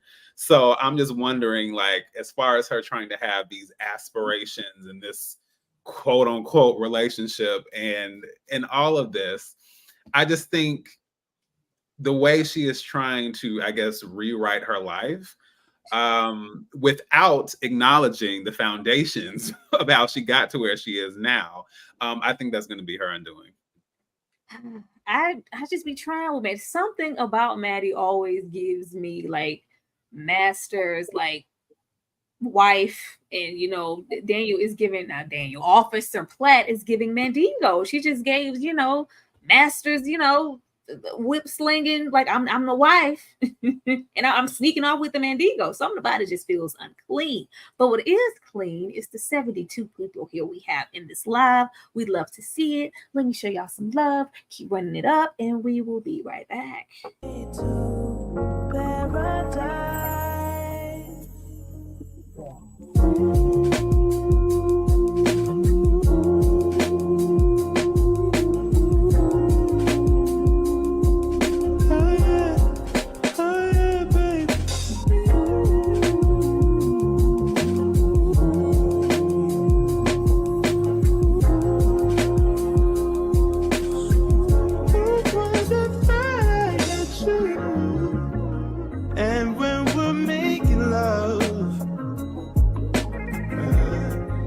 Your cries, they can be heard from far and wide. It's only the two of us.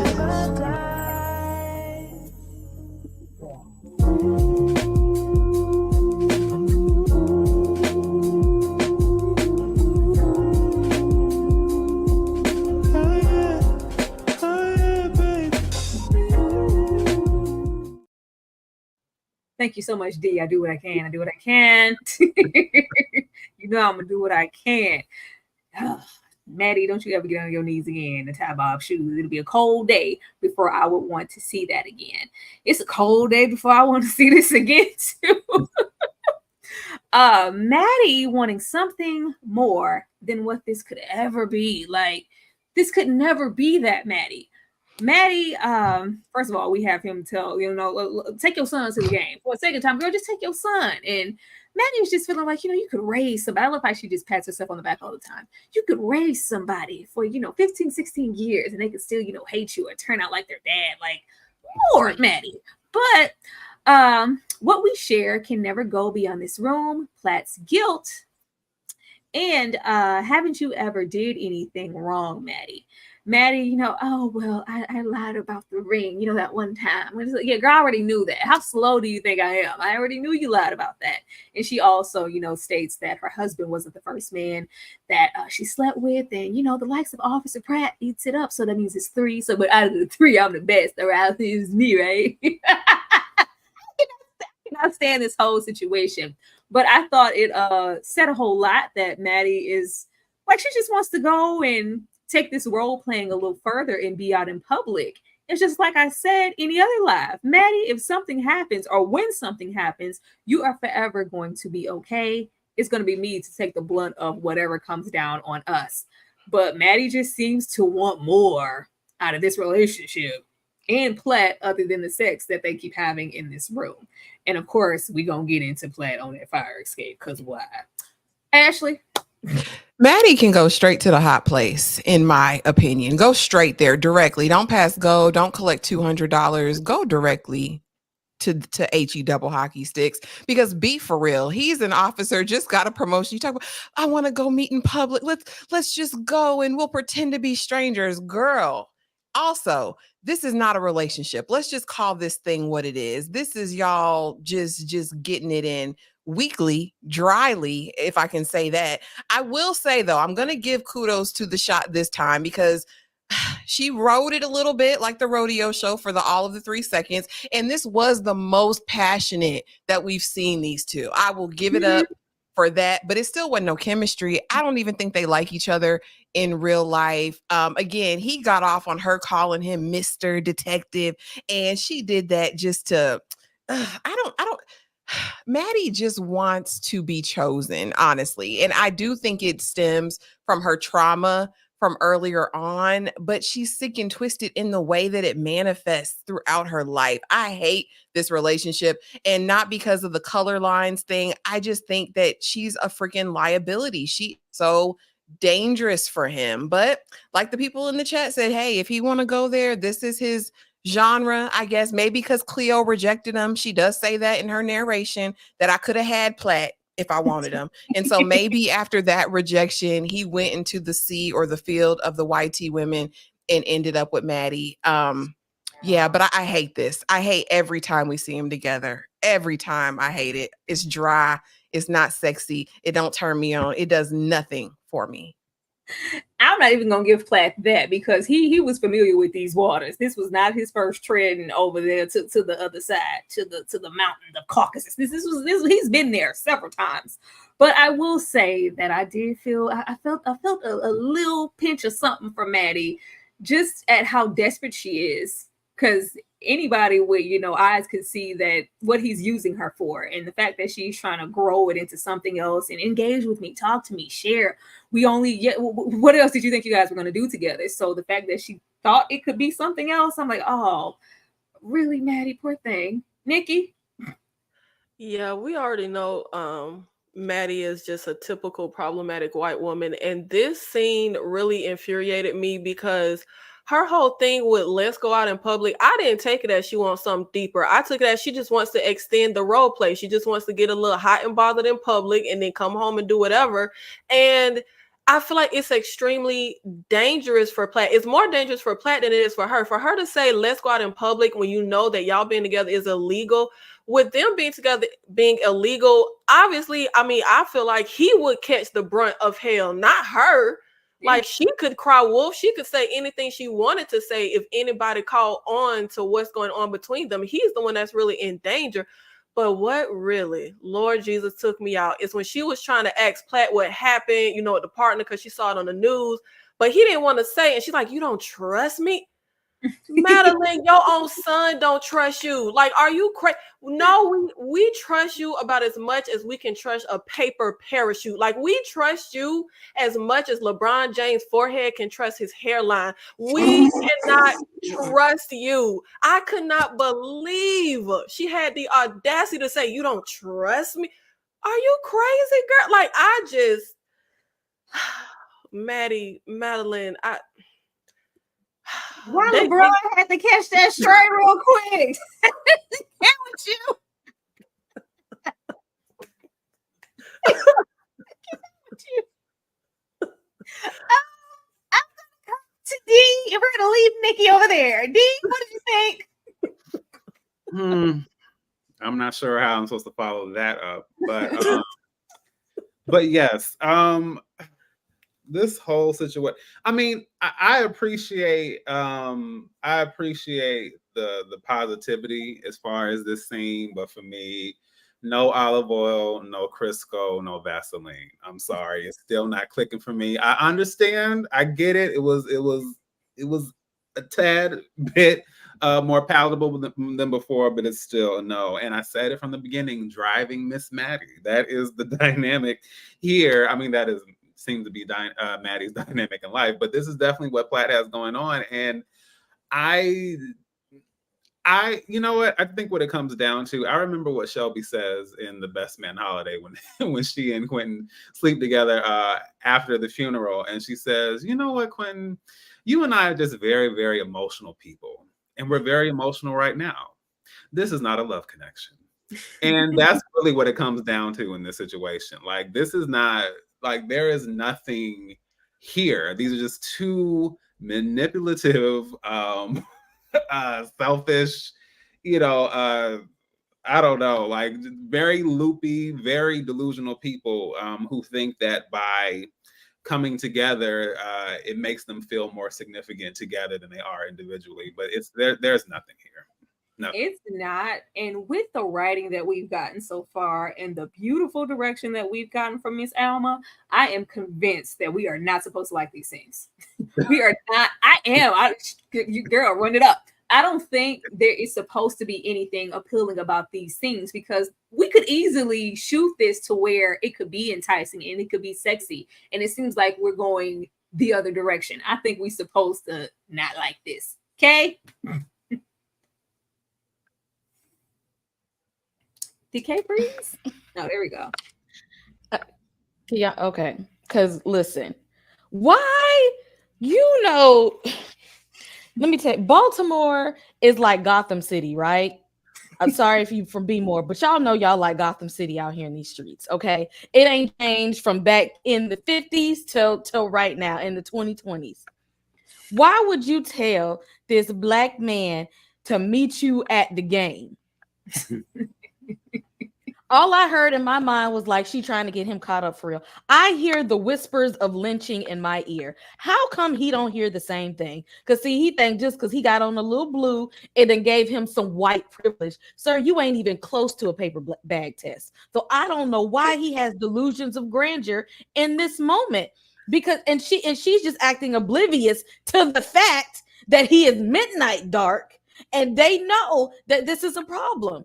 And she like Ashley was saying, like she's trying to get conversation out of him and talk to him. Ma'am, if you want that type of relationship, go back home over there to your husband.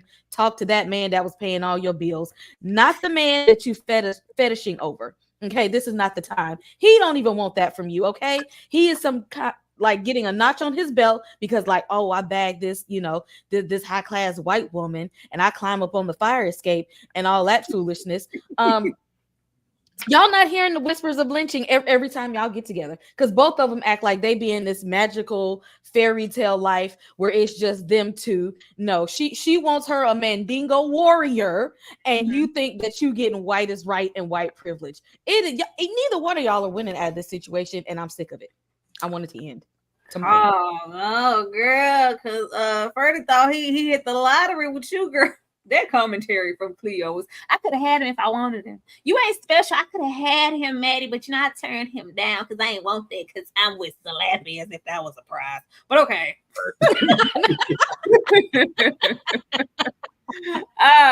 Keep that window locked. We hear him say that several times, and we know what comes of that.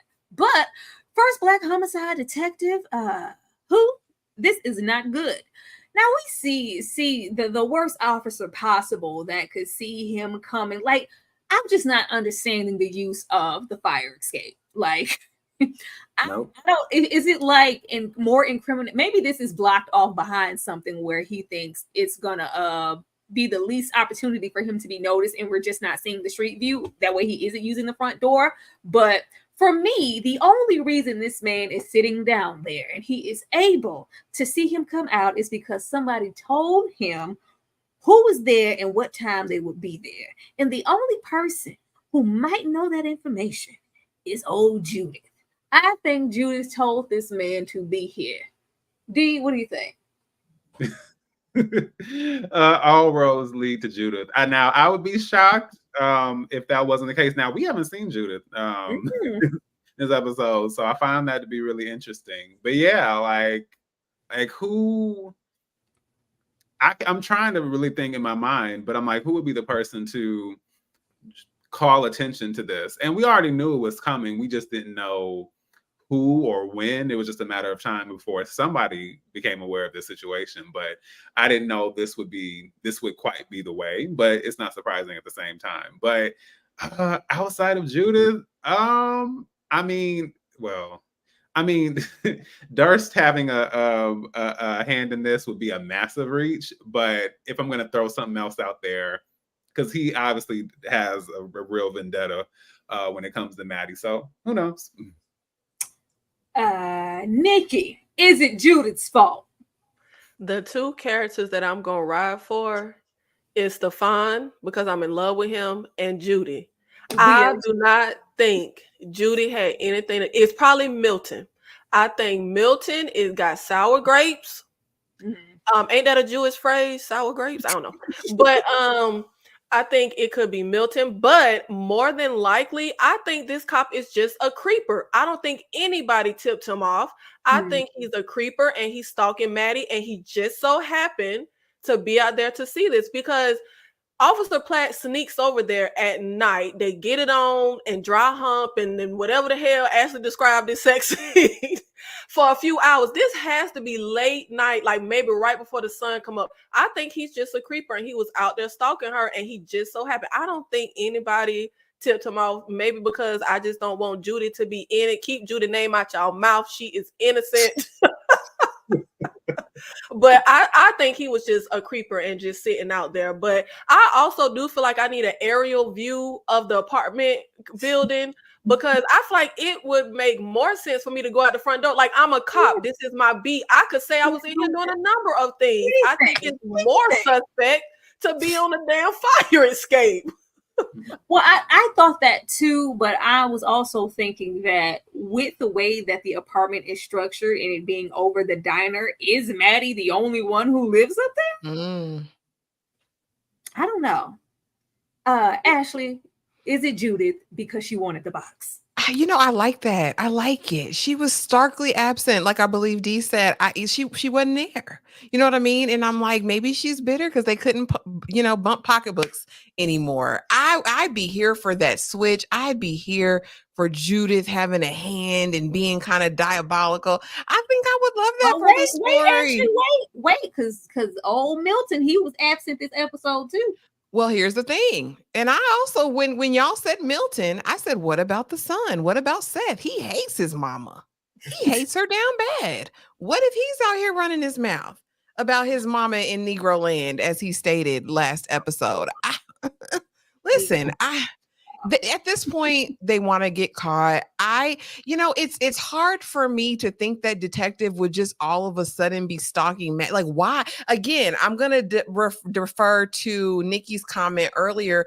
Like, there is not sunshine and gold between Maddie's dry legs. Like, there's no way that all of these people are fawning over her, climbing up fire escapes, sitting outside of her apartment at night. Like, it doesn't make, no slight to Natalie Portman. You're gorgeous in real life, but Maddie, I'm sorry, it ain't giving what needs to be gave, in my opinion, to have these people out here losing their mind. I actually think, okay, on another side of this, maybe he's just following Platt, right? Because he had something out for him. So maybe he's not stalking Maddie. Maybe he's watching Officer Platt, aka Daniel. I love it. Ashley said, ain't no sunshine, lollipops, and ain't nothing down there. Okay? I was just about to say what Ashley said, because I was about to say y'all looking at this all wrong. Now think about Mr. Officer here getting all these accolades. I'm solving cases. I'm bringing people in. I'm cracking this up. I'm doing all of it. People looking at me. I'm that guy right now, and you black. So what you think all these other officers are doing right now? Looking at him like, oh, okay, you're that guy. You're him now, because he's walking around like I'm him.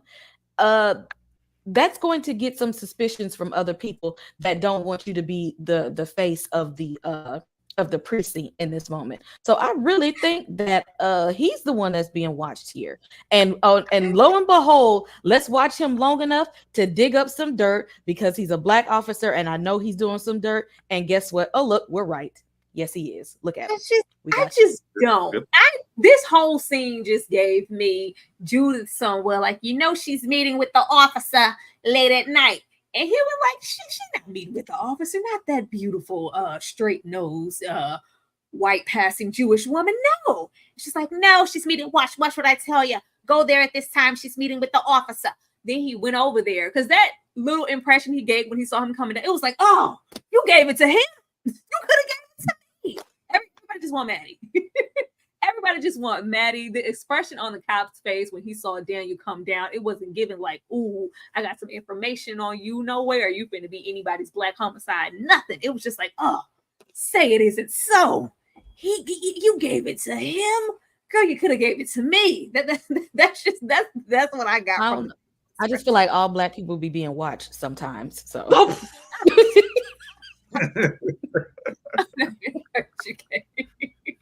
oh Lord.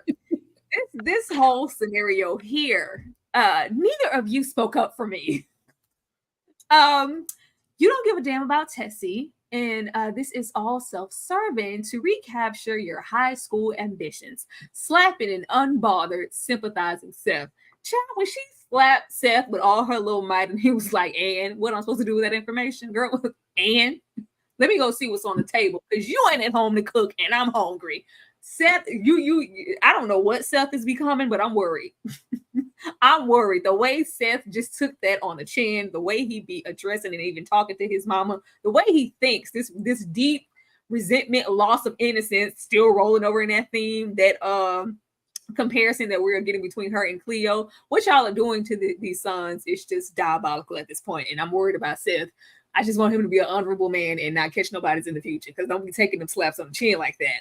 But the nerve of Maddie to be in here upset at the fact that nobody stuck up for me when Alan Durst came over to read me my rights about not only being here and needing to leave, but don't come in here perpetrating like you just doing this because you just care so much about Tessie and finding out. This is all self-serving like you've always been.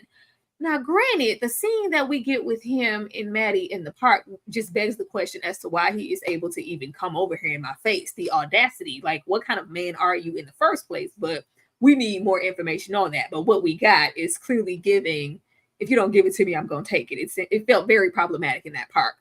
But yeah, Maddie feels very, right with her straight hair.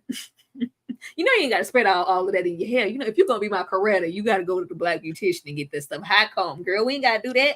But yeah, this sent me, because you have no right to be feeling like this. And it was audacity to be had on both parts. But for the main reason, because Maddie felt smited that her family didn't stick up for her in that moment. Nikki, was the family supposed to stick up for you, girl? Or what was supposed to happen? First of all, Maddie hair looks so much better. Her hair looks so much better. But Seth, oh my God. Okay. No, they were not supposed to stick up for her. But Seth is turning into I feel like he's turning more into his mother and less like his father, because he turned into a little liar when he said he feel for you didn't care his daughter was missing, so why do you feel for him now? That felt disingenuous to me. And her just about smacking the glasses off his face, and the only thing he says, oh, my food getting cold. Like that's like if you go to like beat your child and they just be like, yo, so where the Cracker Jacks at? Like, that was so insane to me. But Maddie, if you ever beg to be humping on me, you better not yell at me in public, because I'm gonna tell everybody about what you did in the woods. You better not ever. You better be so nice every time you see me.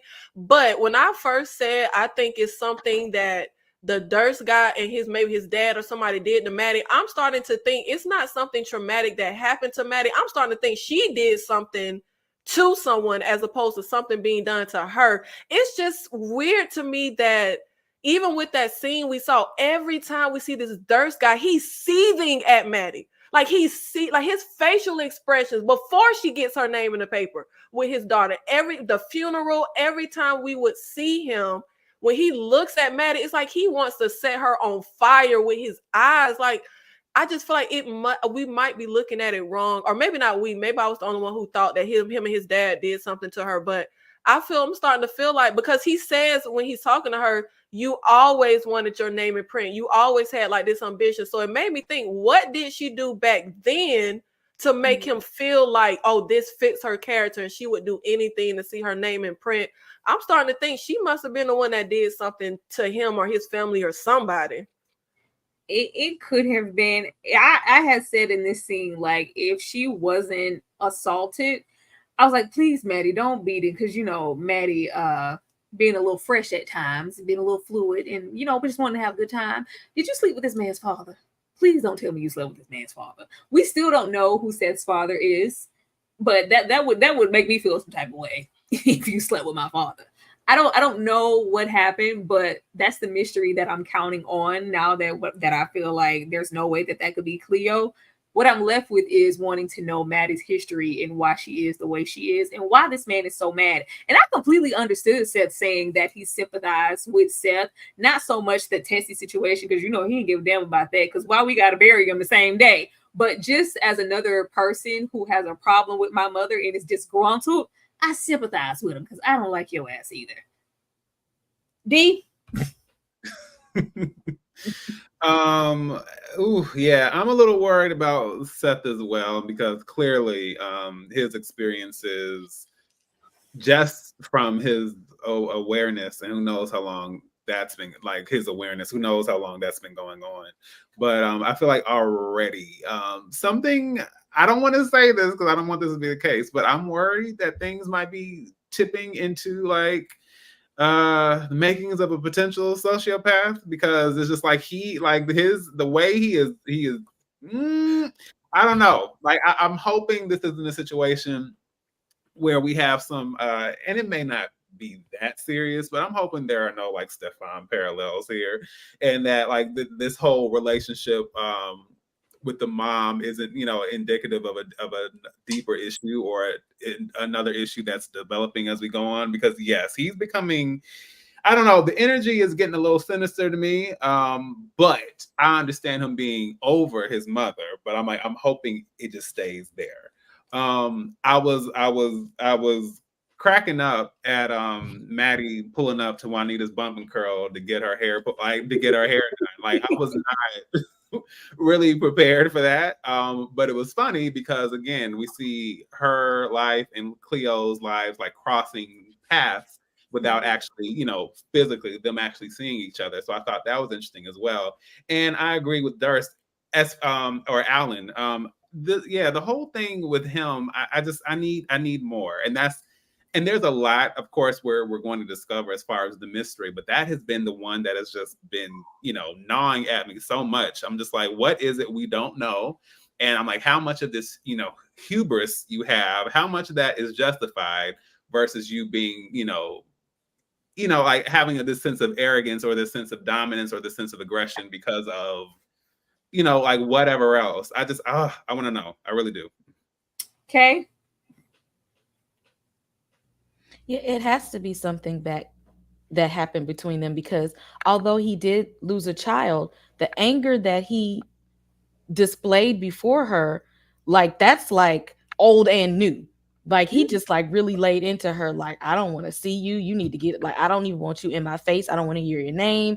None of that. Like you had to dig up something old for you to have that kind of animosity towards somebody. And there she goes, sitting up there looking at the blank stare, looking like, well, I don't know. What did I do? Trying to pretend to be innocent in front of everybody, and then displacing her anger that she has for him onto her own child. She is a hot mess, and she's unraveling around everybody who's supposed to be in her inner circle. That's why she got to go live over there with the black people, because see, she don't want them to see how she's unraveling and how her whole life is blowing up right in front of her face. And see, they see it because they know her. She had to go be around some people that don't know how shady she really is. Oh, Ashley?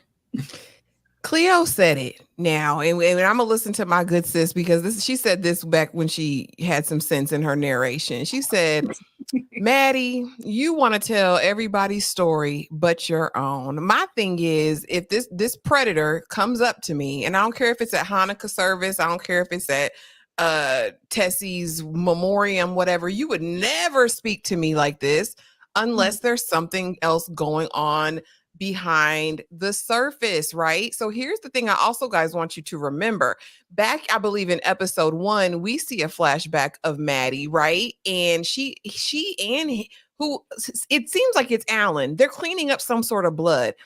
Maddie is sinister. She has done something sinister. I've said it all along. I'm a stand beside it. She did something very, very wrong. Is he a predator? Yeah, I still think Alan is a terrible human being for whatever reason, not just this outburst. But if Maddie has been the Maddie that we see now, she is still a master manipulator. She did use Tessie's story. And like Alan even says, you've always wanted your name in print, Maddie. Like she has always wanted this. I think Tessie is just a vehicle, but I also agree with Kay. This isn't an anger just about his child. This runs deep. So I don't know what she said after their romp in the woods. I don't know if she said something, because right now she's not saying anything. This is the most quiet we've ever seen Maddie in a situation. And I don't know. Do an expose on Alan, because I'm with Nikki. If he did this to me, I'm airing you out in front of all of the community in this here services. I'm going to tell it all. How dare you talk to me after what you did to me in them woods 20, 30 years ago, or however long it was. But yeah, I'm interested to see what her story is, because I think she was up to no good. She did something terrible, and he either witnessed it or it affected him in some way. It could have been that no good daddy of his. I see the comments. Alan got up and she said, "That's why I slept with your father." Then he walked off, and then they never let that go again. Let me see. I'm gonna come to Kay. Kay, what is Officer Platt's full name? A, Freddie Platt, B, Freddie Platt, C, Frida Platt, or D, Freddie Platt? Is A and D the same thing?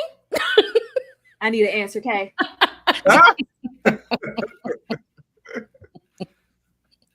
I'm gonna go with A, simply because a D I feel like they only use when it comes to Freddy Krueger. So make A.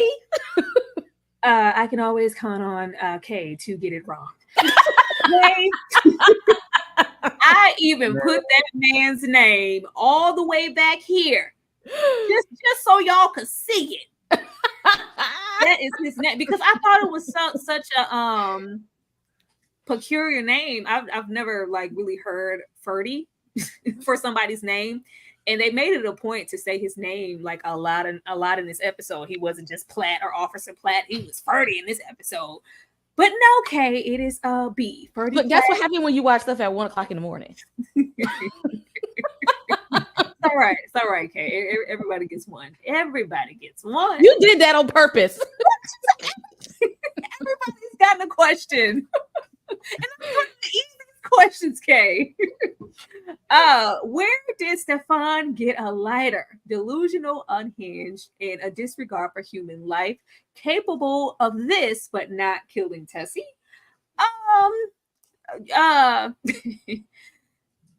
I like the dimension of Stefan's character, because there's clearly some depth and intellectual there, and some intelligence. But this here, this diabolical stuff, this poor man in this old school 60s polyester fleece Christmas suit, this Santa suit, and then set this man on fire as his route to get closer to the love of his life and his mind, old Maddie.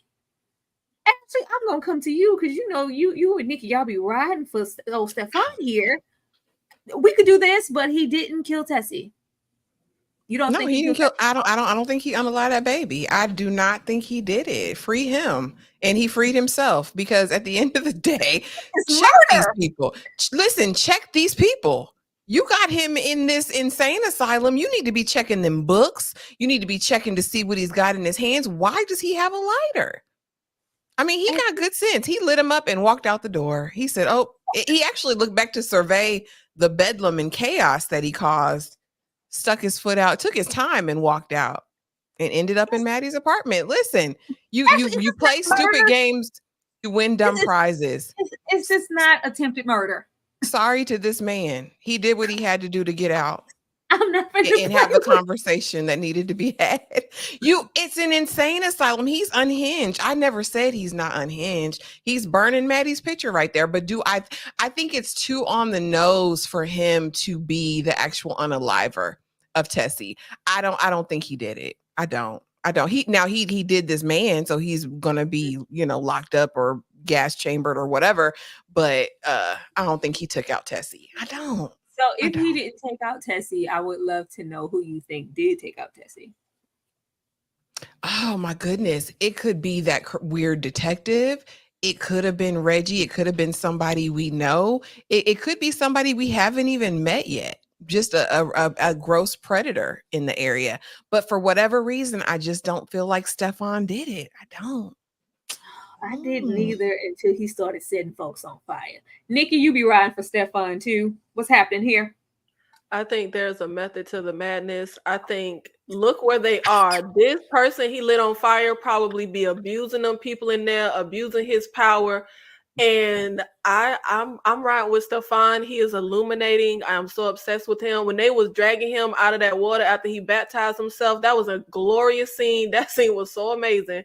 But I think Stefan is gonna outlive everybody. I think Stefan got more marbles in his head than Cleo and Maddie and Reggie and everybody, and he gonna outlive them all. And I thought this break scene was really good. Like Ashley said, when he is literally just calmly, smoothly, coolly, slowly walking to, and I was sitting here like, baby, you gonna let the door close? He's sitting here like, you know what? I got time. Like, I'm finna look back, see, stick my foot out. I'm just like, but I was confused, and I'm glad you put on the slide, where did Stefan get the lighter? I thought I missed something, because I was like, baby, who gave him a lighter? Like, how in the world do you get a lighter in this place? I don't know where that came from. But again, that's why I think it's a method to the madness, because them guards and all the orderlies and the people that be in these places like this, they do not be on the up and up. They be abusing these patients. So I'm not putting nothing past whatever ghetto Santa Claus did. Y'all just gonna put abuse allegations on these poor girls. We didn't see a thing. we didn't see one thing. Now I see, because that's what I thought too. I really did not think that it was him, and I thought more so that we would be leaning towards somebody else or Reggie, but we haven't seen anybody else, and I just haven't collectively seen anything that would put Reggie in any position to where he would have to kill Tessie. Like, but y'all gonna make excuses for this man. I can't believe y'all. Okay. Nikki, we're gonna have a conversation later about your attraction to him. That will be a whole nother. We may have to do a random live for that when y'all hit the notification bell. This deserves a conversation. But although I told y'all he ain't wrapped too tight, he been experimented on. He be doing some weird stuff with them fish. I have worked in a mental hospital, and Santa has never came there. So I'm pretty sure he was triggered in some type of way. Why are you in there with a Santa suit? It is beyond me. Why would you go in there like that? Why would you wear something so flammable? Something with loose hanging fabric. They could have snatched you with that. That's something about that don't even sit right with me.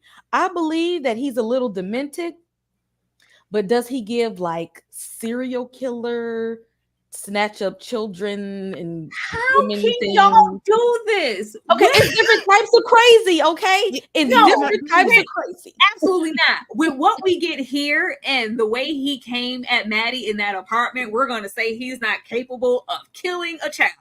He didn't kill Maddie. He didn't hurt Maddie either. He didn't even try to hurt her. He thought that they was gonna be together. She saw him the pictures while he in the lockup, and he thought that they was gonna be together. He said, "I'm getting out of here. I'm breaking out because I'm gonna go see my woman. She came to visit me. She sent me letters and all this kind of stuff." He was trying to go have a relationship with her. He wasn't with trying pictures. To hurt her. With pictures. The way this whole situation could have went left, but it didn't. But it didn't. Like he went and played hopscotch with Maddie and left. He was trying to lay up. He did not attack Maddie. Hold on now. He did not attack Maddie. If you are coming into my apartment and I did not let you in, you ain't offer supply.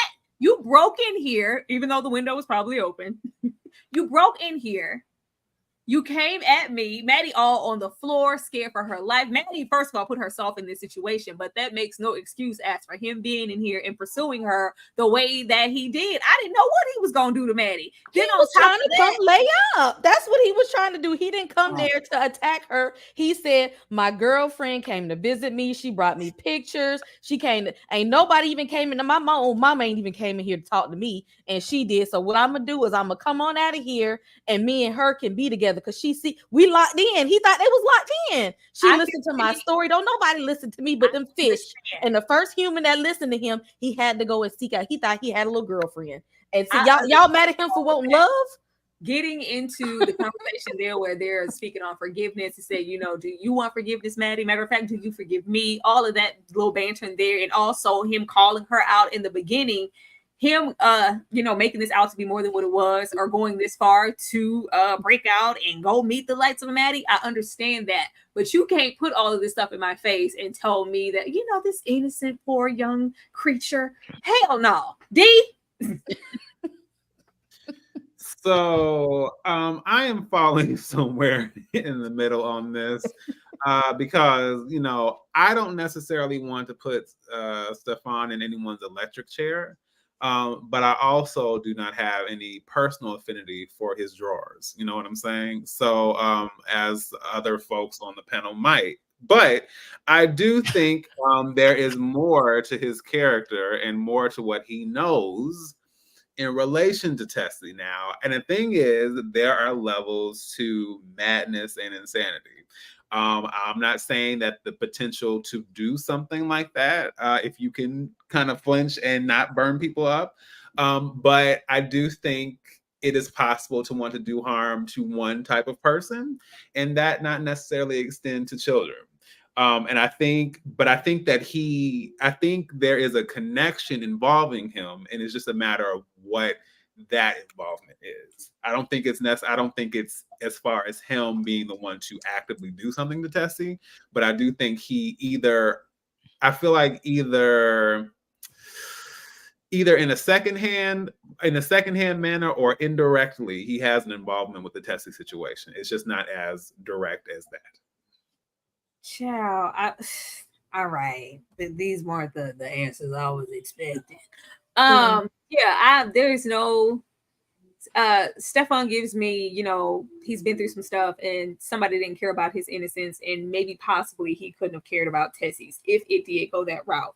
Even if he didn't do anything to Tessie, this is completely inappropriate, and I was really glad that this situation did not go left, and hopefully this is a lesson learned to Madeline to move a little differently and put her safety first in situations and not be using her feminine wiles and pretty privilege to get ahead, because it could come back to bite. But he leaves after a romantic peck on the hand. I just can't with this. I was so glad that this did not escalate. But we leave this and we get here. Not y'all all swooning over Stefan. Oh, Mama, I needed you. Cleo's misplaced anger. Cleo feels like she's to blame for her father's disappearing, and the plan is completely in motion. Now, I thought for 2 seconds Cleo was going to strangle her mama with this scarf, because, baby, what you doing? She got real tight up on her mama neck with that scarf. Misplaced is a strong word, because we do find out that when everything went down, her mama kind of recluded, and she was just kind of in herself, probably depressed, thinking about what happened, about the father just leaving her there alone to raise Cleo. And she wasn't there supporting Cleo, and she didn't tell Cleo outright that it wasn't your fault that he left. I'm sure she was made aware about the money and the bet that was being placed.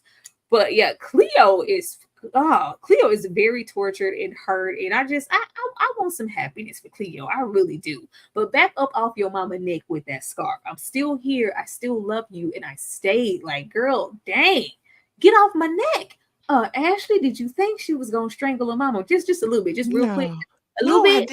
I didn't. And people were in the comments for the recap saying the same thing. I didn't see that. I saw Cleo as just hurt, and I saw this as Cleo's goodbye. Right? She's making her rounds, and she's saying goodbye, but she's also telling her mama some of the things she's been wanting to say her whole life. Like, I needed you to tell me it wasn't my fault. I felt like you blamed me. You know what I mean? I was, taking care of myself for all that time. You were in your bedroom, sleep or doing whatever you were doing, and I needed you. I actually really liked this moment, and I also liked the awareness that the mama had. Baby, what's wrong? Talk to me about it. I know that there's something deeper than that, right? When Slappy comes with his weird macaroni and cheese, which I thought was so strange. These wounds run deep. These father issues, these mother wounds that people have, they last well into adulthood, especially if they're unaddressed. What made me most sad, though, about this wasn't necessarily the goodbye. And while I feel some sympathy for Cleo, who I really feel for are these babies. I feel like she did not leave a plan for them. She's been like very selfish in this moment. It wasn't about making arrangements for their well-being. Okay, this is what's going to happen to me. I'm out of here. But in no way was she ever like, okay, my one son is sick on the brink with his sickle cell. Okay, mama, if anything ever happened to me, could you take, I didn't see her anytime making arrangements for these boys, knowing that they daddy is untrustworthy. Like, that's the part that made me sad more than Cleo done lived her little life. She didn't got involved with these people, and it's bad, and she didn't deserve it, but these babies are innocent. So, or were innocent, which goes into the theme of the episode. That's who I felt for. What hurt me was the fact that we have the likes of her mom or child Slappy, who we're going to get to, asking her outright what's wrong. Tell like the fact that she can't even confide in her husband or her mother just goes to show how alone she's felt all her life, and it's just sad. Nikki? Yeah, I was very much here for her strangling her mama. Just a light strangle, just a light. I feel like Cleo had to contend with two absentee parents, one parent physically absent and another parent emotionally absent. And I don't think, in that moment her mama said what's wrong, but I think her mama is pretty blind. Your daughter has been hurting her entire life, and you just haven't seen it? I don't know. I don't like that. I didn't care for her mother with this scene, because I feel like her mother has been pretty emotionally blind to her own daughter that's right in her face. And I kind of find it odd to say that she didn't make arrangements for her kid. Why do I have to make arrangements when they got a whole daddy? Like, you need to that's their daddy. I'm gonna leave them kids on the daddy doorstep. That is his offspring. My mama raised her kids. She is not here to raise me. Nah, that's the daddy. So he get to still just skate and do comedy while the mama take care of the grandma, take care of the kids. No, he need to step up. You can totally see the people on this panel that are without child. Happens all the time. Happens all the time, to where, of course, we can see throughout the show that Cleo has the brunt of the responsibility to take care of the children. Even getting into, I think, my slide after this, where he shows up with that personal pan of macaroni and cheese. That their personal pan and a fur coat, have you? Welcome back, Slappy. I got a gig and coming in here with your pimp fur coat, but you got a personal pan of mac and cheese and a couple of rock'em sock'em robots for the kids. But you made sure to get yourself a fur coat, though. Even when he is expressing, what's wrong, and Cleo, you could just come home. Cleo literally says, you know what, the boys miss you too. He said, you know what, fine. The boys can come too. Wait, excuse me? Reggie, fine. He literally says, all right, fine. He asked Cleo to come home. I miss you. Don't you miss this? Don't you miss us? You look good, girl. There's some cookies in my pocket. Remember I bought you them panties that one time? I want you to come home. Well, no, the boys miss you too. What about them? Yeah, I guess they can come. Yeah, all right, fine. They can come. He literally said, fine, they can come too. This is not the man that you leave your kids with. Well, that's the man she had the kids with. Yeah, when does Slappy have to step up and actually be a father? Even after Chloe leave and disappear, he still ain't got to step up and parent his kids. I always thought, like, I'm really going to throw Cleo on the ground. I swear I thought Cleo was going to take them boys. I thought, if nothing else, Cleo was going to take her boys. If we are really going to go down the trifling path like our father and disappear and leave our kids, Oh, girl, you're over. Okay? It's always this picture from Goosebumps that keep me every time. Puppet he is, Slappy. he said he got a gig. He ain't say he got like a real job, a career, a retirement plan, 401k, 40 hours a week, regular hours, none of that. A gig means what you get on stage on the weekends. Is it a one-time thing? Did they pay you up front? Is this a normal thing? She didn't even ask questions about the gig. This is the man that you're leaving your kids with him, and you didn't get no details about the job. You just, I got a gig, and he came in there with this coat trying to look all fly because he'd been looking raggedy for a while. And that's all the information that you need, Cleo, to leave the children there. Now, you know you got to do better than that, ma'am. I can't. And then how you come up in there with a whole family full of people with dry soul food and don't nobody even really want it that much. Okay. Who is that feeding, Slappy? What are you? Baby, this is the 60s and you got a fresh check. Everybody know you're supposed to bring a fresh honey ham. What you come exactly? You bring home exactly the whole hog, the whole turkey.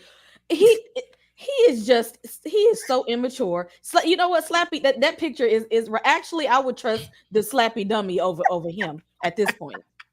No, I love my peeps in my DMs and in the chat. Somebody just sent me a message and it was like, I'm watching, but for whatever reason they're blocked out of the thing, and it's not who y'all think it is. But they said with the person on the roof with the syringe, overdose, how do we know that that isn't the person that has put that blue coat put on them, and that's who we threw in pretending that it's Cleo and it's not Dora or the beautician. It could be that person too. Well, that was a man. Well, hey, well, we know that. That's what I'm seeing in my phone. I just wanted to mention it. It's like, yeah, we didn't consider the man with the they are like currently at this time, he has a body to dispose of. So could it have been that man in the chair with the syringe and Dora gets to live to fight another day? Or the beautician? Anatomically, that's very odd, but I'm yeah, gonna let him make cook. no sense. I'm gonna let him cook though. He thought he on something. D, are you here for Slappy in this situation? And what did you think about the conversation that she had with her mother? Well, if there's one thing I know about this show, it's that the unhealed trauma train will always arrive right on schedule. I was not shocked at all about this because, to be honest, it was clear that Cleo and her mother had a contentious relationship anyway. It just seemed like anytime she would come in, it wasn't like, oh, hey, what's going on? Or like, it all just felt like she was barely tolerating her. So I wasn't surprised to find out that she just kind of disengaged as a parent. And the fact that she was, having to be honest with her. That Cleo was being honest with her mother about that. But I thought the same thing, what you said about but now, instead of dealing with the trauma or facing the trauma, you are repeating the trauma and visiting that on your children. So I'm just like, way to pass down generational curses and trauma as well. You're doing a great job. Very unfortunate. And as far as Slappy. You know what? I'll just keep it simple. Slappy is a crappy pappy. Done. The end. Put it on a t-shirt. Slappy is a crappy pappy. Oh, crappy, terrible. When he said, fine, the kids can come, they can come. Are you gonna come? Because if you can't come, then the boys can't either. Trash. This fur coat, this pimp fur coat just took the cake for me. How dare you walk in here with this in this dry pan of mac and cheese? Boy, where's the ham? We end off here. This is not Cleo. Would you want to run away with me? Now we leave that off with Mr. Would you want to run away with me? Clearly, either somebody called or Maddie called because they are instantly on Stefan's tail and they are able to arrest him. As soon as they ran up on him and we know all of what he's done, I was like, they would have shot a brother, but that was probably just me. We also have on the other side of the lake, Reggie dumping Cleo's body, in which he falls back and breaks his whole leg on this boat. in the mix of this, we also have Cleo waiting for Reggie. And I think we've already discussed Reggie's one tear that he was crying. And those tears absolutely not being for Cleo. Either they are for his situation, himself, or for the likes of Dora. But I think we are all on the same page of this absolutely not being Cleo. D, I'm gonna come to you first. What did you think about them apprehending the likes of Stefan and the condition that we leave Reggie in? Yeah, we already know in any other circumstance what would have been going on here. I wasn't sure what Stefan was about to do for a second. Like he was under that water for a little too long, so I wasn't sure. But I mean, he had, I guess in his eyes, he has redeemed himself. He has restored himself spiritually. So I guess we have to see what that means as far as how he plays into the story going forward. Does this involve confession? Because there are things that still have not been said. As far as Reggie, I mean, was I supposed to be upset that his leg just did tried to like hit? No, because I'm just saying, like, you all this chaos, you've been at least a primary contributor to. So I'm just kind of like, you probably deserve worse than that. So boo-hoo, too bad, so sad. Okay.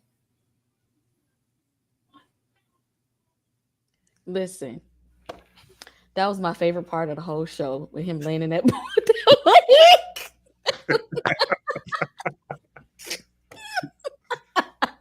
I'm like, how's he gonna get off the boat with that leg? How is he don't go through the water? Like, oh, what is this next move with that leg looking that way? I could just make it back to shore. And he can't even yell and scream about the leg because of the situation that he's in. He's just laying there. His leg bit. Yep, y'all remember them little bendable little things, the little gummy looking that you can bend. Oh 90s, people that grew up in the 90s know about that. When he just laying there with that leg bent, I'm like, what is your next move? What are we gonna do after this? Who knows that you're here to help you? I'm sorry, that was my favorite whole episode. And I'm with D. I don't feel sorry for you, not one bit. That's where you should have had the tears at, because I don't know how he's gonna get off of that boat. Deserving, because he's been skating way too long in the show. You can't skate no more, physically and literally.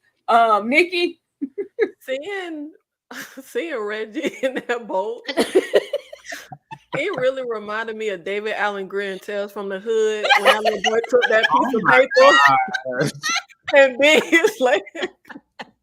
I would be very happy if Reggie just stay in that boat with that broken leg and just die, like just starve to death in the middle of the ocean. But, I will say though, I had to kind of give props to Reggie, because I ain't seen nothing like this since that lady was giving birth silently in a quiet place. To break your whole leg and not make a damn sound. You know that nigga is scared of the cops, because he ain't make a sound when he broke his dang leg.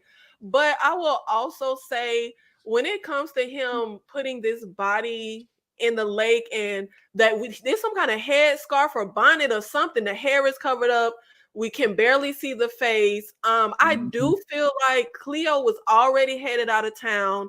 I don't think Reggie would cry over Cleo, but I don't think he wants to kill her. So I could see Reggie very much either using some random woman we've never seen body, Dora, or whoever. I definitely don't think it was the man on the roof, because that wouldn't make sense. If the point of putting the blue coat on, I would think, is so that the cops can think this is the girl, the black woman that they've been looking for. So I don't think it would make sense for it to be a man.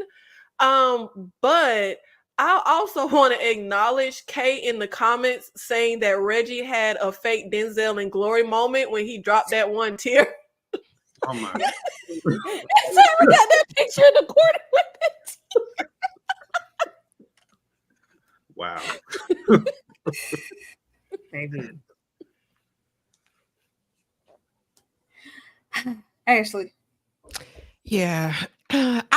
It tickled me too. I felt like though Reggie looked like a chalk outline. And I was like, is this what we're going to see later on? That's what it gave for me personally. But I did think that this scene was interesting. And throughout the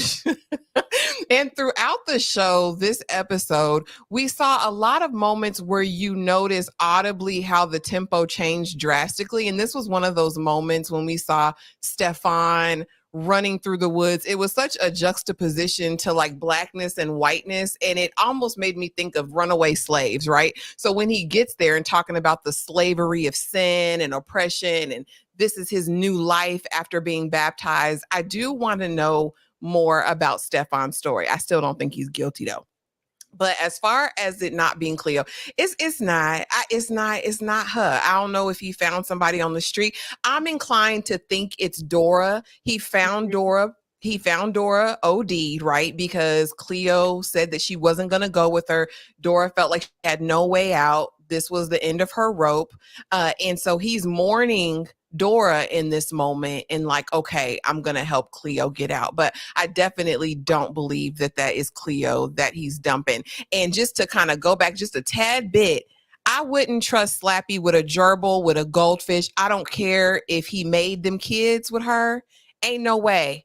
She needed to make arrangements. He's unreliable. Also, and this is a question for the panel for you guys, is this whole series the case of an unreliable narrator? Does Cleo have something out against Maddie and is painting her this way? Or do y'all think that this is the truth of it all that we're getting? I don't believe nothing at this point from Cleo or Maddie. I think they both in the same raggedy boat. Them three mice in that boat, it was the beautician, Maddie, and Cleo. Like, absolutely not. Both of them are very unreliable at this point. But Maddie more so than Cleo, because I don't believe nothing Maddie say. I'm with Seth. I sympathize. Yeah, I said on a previous episode that I don't know how much we can rely on the narration, the flashbacks. I just feel like it's Apple TV. They did the changeling. I don't trust nothing they showing us. Like, I ain't gonna believe it till it play out. Oh Lord. All right, last question here before we end it off. Coming over here to Ashley. What kind of pie did Maddie take to work to schmooze the boss? Key lime pie, Boston cream pie, lemon meringue pie, or Miss Minnie's special pie?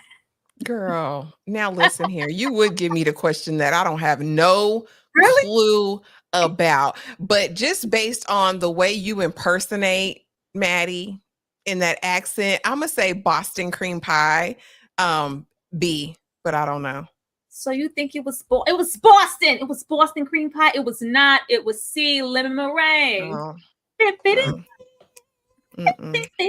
You little Jeopardy. Right. It was not. It was not that. But everybody gets one. What would you will? I love these questions. I just knew you was gonna have an answer. I thought I was too. I had the answer to all the other ones. I ain't know this one. Boston cream pie. No, it was that good old that Bob was like, I'm gonna take that. She's like, yeah, I don't trust you with that pie. But yeah, you trusted him enough to get on your knees in front of all these people in this office and tie his shoes. Ending off the episode, what do I think is coming next in episode 5? Like, we better not see Cleo lingering and be more. If she ain't en route somewhere, because that's definitely not her. They better not just skate from Reggie being out of that situation. I really want to see how he gets up and moves that leg and pedals his way to freedom. I want to know how he gets himself out of that situation. The whole situation with Maddie, I want to see the aftermath of her encounter with Stefan. I want to see what happens to Stefan in Old Ferdy. I want to know if he's gonna have some problems in the workplace, because we saw you, bro. That's pretty much what I'm looking forward to. D, what about you? I am just ready for the receipt. I know I've been saying that continuously. Like, I need receipts on Maddie and Alan Durst. I need the history. I know we still have, we have 3 more episodes after this one, but I'm just like, I need to know. I hope they don't save it for like the last 2 or the last one. But I'm just like, that has been killing me. And I agree. Like, I need to like see Reggie like in full struggle mode, like getting like, I mean, crawling and struggling and clawing his way to the shore. I'm here for that as well. Okay.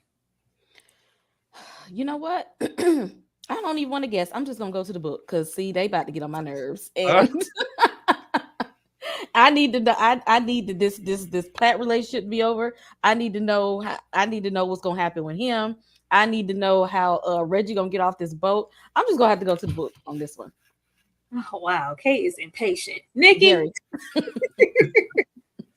I feel like what's next in episode 5 is that instead of all the expectation and responsibility being on Cleo to take care of the kids, finally it will be on Slappy. If you just leave Slappy in that apartment with them kids and it ain't nobody to take care of him but Slappy, and he has no choice but to finally be a parent, I want Slappy to have to finally not be able to skate and out of his responsibility and take care of the kids that he made, as opposed to it having to be on Cleo's shoulder. Cleo got to worry about living life and not being dead. So she got to get out of town. So I need Slappy to be a father for once in his life. So what you're saying is, Nikki, you want us to open the episode with the kids being with Slappy, just for Slappy to drop them off with their grandma.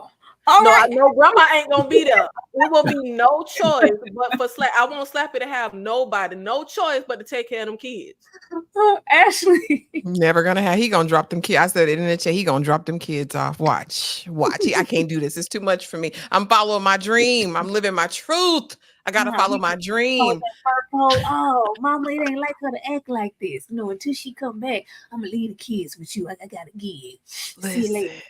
Listen, looking like Blue Bear Pimp. That's exactly what he's going to do. For episode 5, I'm with Dee. I want to get down to Maddie's history. I need to see some truth come out. And I also want to see how she's going to approach this case, right? Because we know that part of the issue and angst between she and Cleo is the idea that she went trying to uncover secrets to make a name for herself, similar to what she did with Tessie. So I'm excited to see that part. I definitely want to see Shell's world start to unravel and fall down. I want to know what happened to the hairdresser. We have so many unanswered questions that I need answers to. I need all that next episode. All that. And that's on Cleo. We absolutely need all of that. You guys in the chat have been really, really amazing. Let me play y'all a little thank you, and then we're going to come back and let everybody let you know where you can go to support them and find them on a regular basis.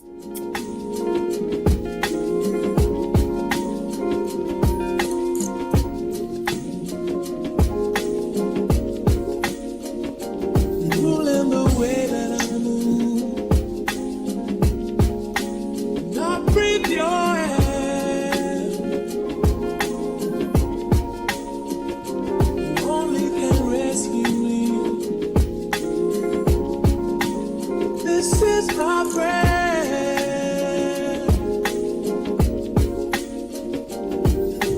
If you are mine, if you are mine, I wouldn't want to go to heaven. Cherish the day, won't go astray. All right. I'm going to come to the D Movie Man first to let y'all know what he got going on and where y'all could go to support him. Please do remember that we are all on social media, all on Instagram, all have a page, and everybody's link is below in the description box. Go ahead, D. Hey everyone, this is D Movie Man, fellow cinephile, popcorn addict, and emerging film critic, coming to you with reliable recaps, reviews, and reactions. Some of you may be familiar with the tagline, some of you may not, but either way, that is the crux of what I do here on YouTube. I love discussing film. I love getting into reactions to trailers here and there, also recapping some of my favorite television series, and of course, including this one. I am currently in the midst of a a live stream season. I just had a horror opening scenes live stream with the ladies this past Friday. Just yesterday, I did a live stream where we discussed with Big Ken Talks, where we discussed the abundance of cameos in Deadpool and Wolverine. That was an awesome, really fun time. And then, of course, Lady in the Lake here as well. I also recently did a spoiler review for Deadpool and Wolverine, and also the M. Night Shyamalan film Trap, which I had a lot of thoughts about. So yes, please feel free to support, to do all the things that YouTubers need you to do to thrive and grow on this platform. I would definitely appreciate it. And for everyone who has supported, including the creators of this series, I'm very, very grateful. And I'm also grateful to you, Tyra, for providing this platform and just allowing these awesome things to be happening as a result of that. Very, very grateful. I do what I can. Thank you, D. You know. Nikki, I am going to come to you next for the exact same thing. Let the people know what you have coming up and where they need to go over to be supporting you. Yes, I am Nikki, and you can find me on King Nikki TV channel. I also just started IG for King Nikki TV, so go over there. I am on a schedule on my channel. Tuesdays is new content. Thursdays is our watch along days, and I currently have a poll up on the channel for what we should do for our next watch along. We have almost 60 people that were putting in their vote for the poll. Right now, It 2017 is winning. So all 60 of y'all better pull up, run up the watch along when we do It Chapter 2 on Thursday. Saturdays is our horror Saturdays with Killer Con. And Sundays, of course, is Lady in the Lake. And I'm so happy to be on the panel because y'all know I had to beg Tyra to let me be on the Lady in the Lake panel. So I'm just happy to be here. Okay, thank you. We need that. We absolutely did not need that. Kay Bly, I am going to come to you next. Let the people know what's up. Don't do that. Shout out to the author of this book and the creator of this series, and Apple TV. Y'all always come through for me. Tomorrow, House of the Dragon season finale. I will be here representing House Targaryen. Y'all know how I do on Mondays, okay? I'll be Ashley, I need you to be on the same page tomorrow. House Targaryen, House of the Dragon season finale is going down. Come on in Tuesday. Y'all know we got Interview of the Vampire. Y'all got to show up. Yeah, we really gonna be going in on Louis this next episode. So come on in for that. Saturday's horror panel. Y'all, the schedule for August is full. We got a lot coming up the whole month of August. Reasonable Doubt is coming out. Bel Air is coming out. There's documentaries coming out. Deliverance is at the end of the month. Again, Long Legs and Oddity and Trap is all on my watch list. Come on over. Come on over. Just hit that subscribe button. We got a lot going on this month. Y'all want to be a part of it. And hit the notification bell. Love it. KK said, come on over, baby. That's what Kay said. Last but not least, my girl Ashley with the sweet perspective. Let the people know what you have coming up, girl. Y'all, everything, and y'all done heard it because Kay capped it all. The only addition is be on the lookout for some new content this week. So make sure you hit the notification bell. Make sure you're subscribed to everyone's platform because we're getting into some reality TV. The Braxtons will be back out. We'll definitely be talking about that, and Love is Blind UK, y'all. So if y'all are into reality, that's coming in addition to all of our weekly scheduled lives. But Tyra, thank you so much for hosting, and y'all be sure to subscribe to all of these beautiful people on the panels pages. Support, show love, go follow them on all the socials. We appreciate y'all. Thank you for being here. We do, and you know that this is a team effort. I'm nothing without my community. We will definitely be back here every Sunday moving forward to discuss Lady in the Lake, and we hope to see you here. And we hope you bring a +1. You know, there's no exclusivity over here. You can bring a friend. You can bring another friend. You can bring 6 people if you want. You can sit here if you want. You can bring whoever you want to, and we will be here to entertain you. But we will definitely see you guys Tuesday as far as I am concerned. And y'all have a good night. Bye, y'all.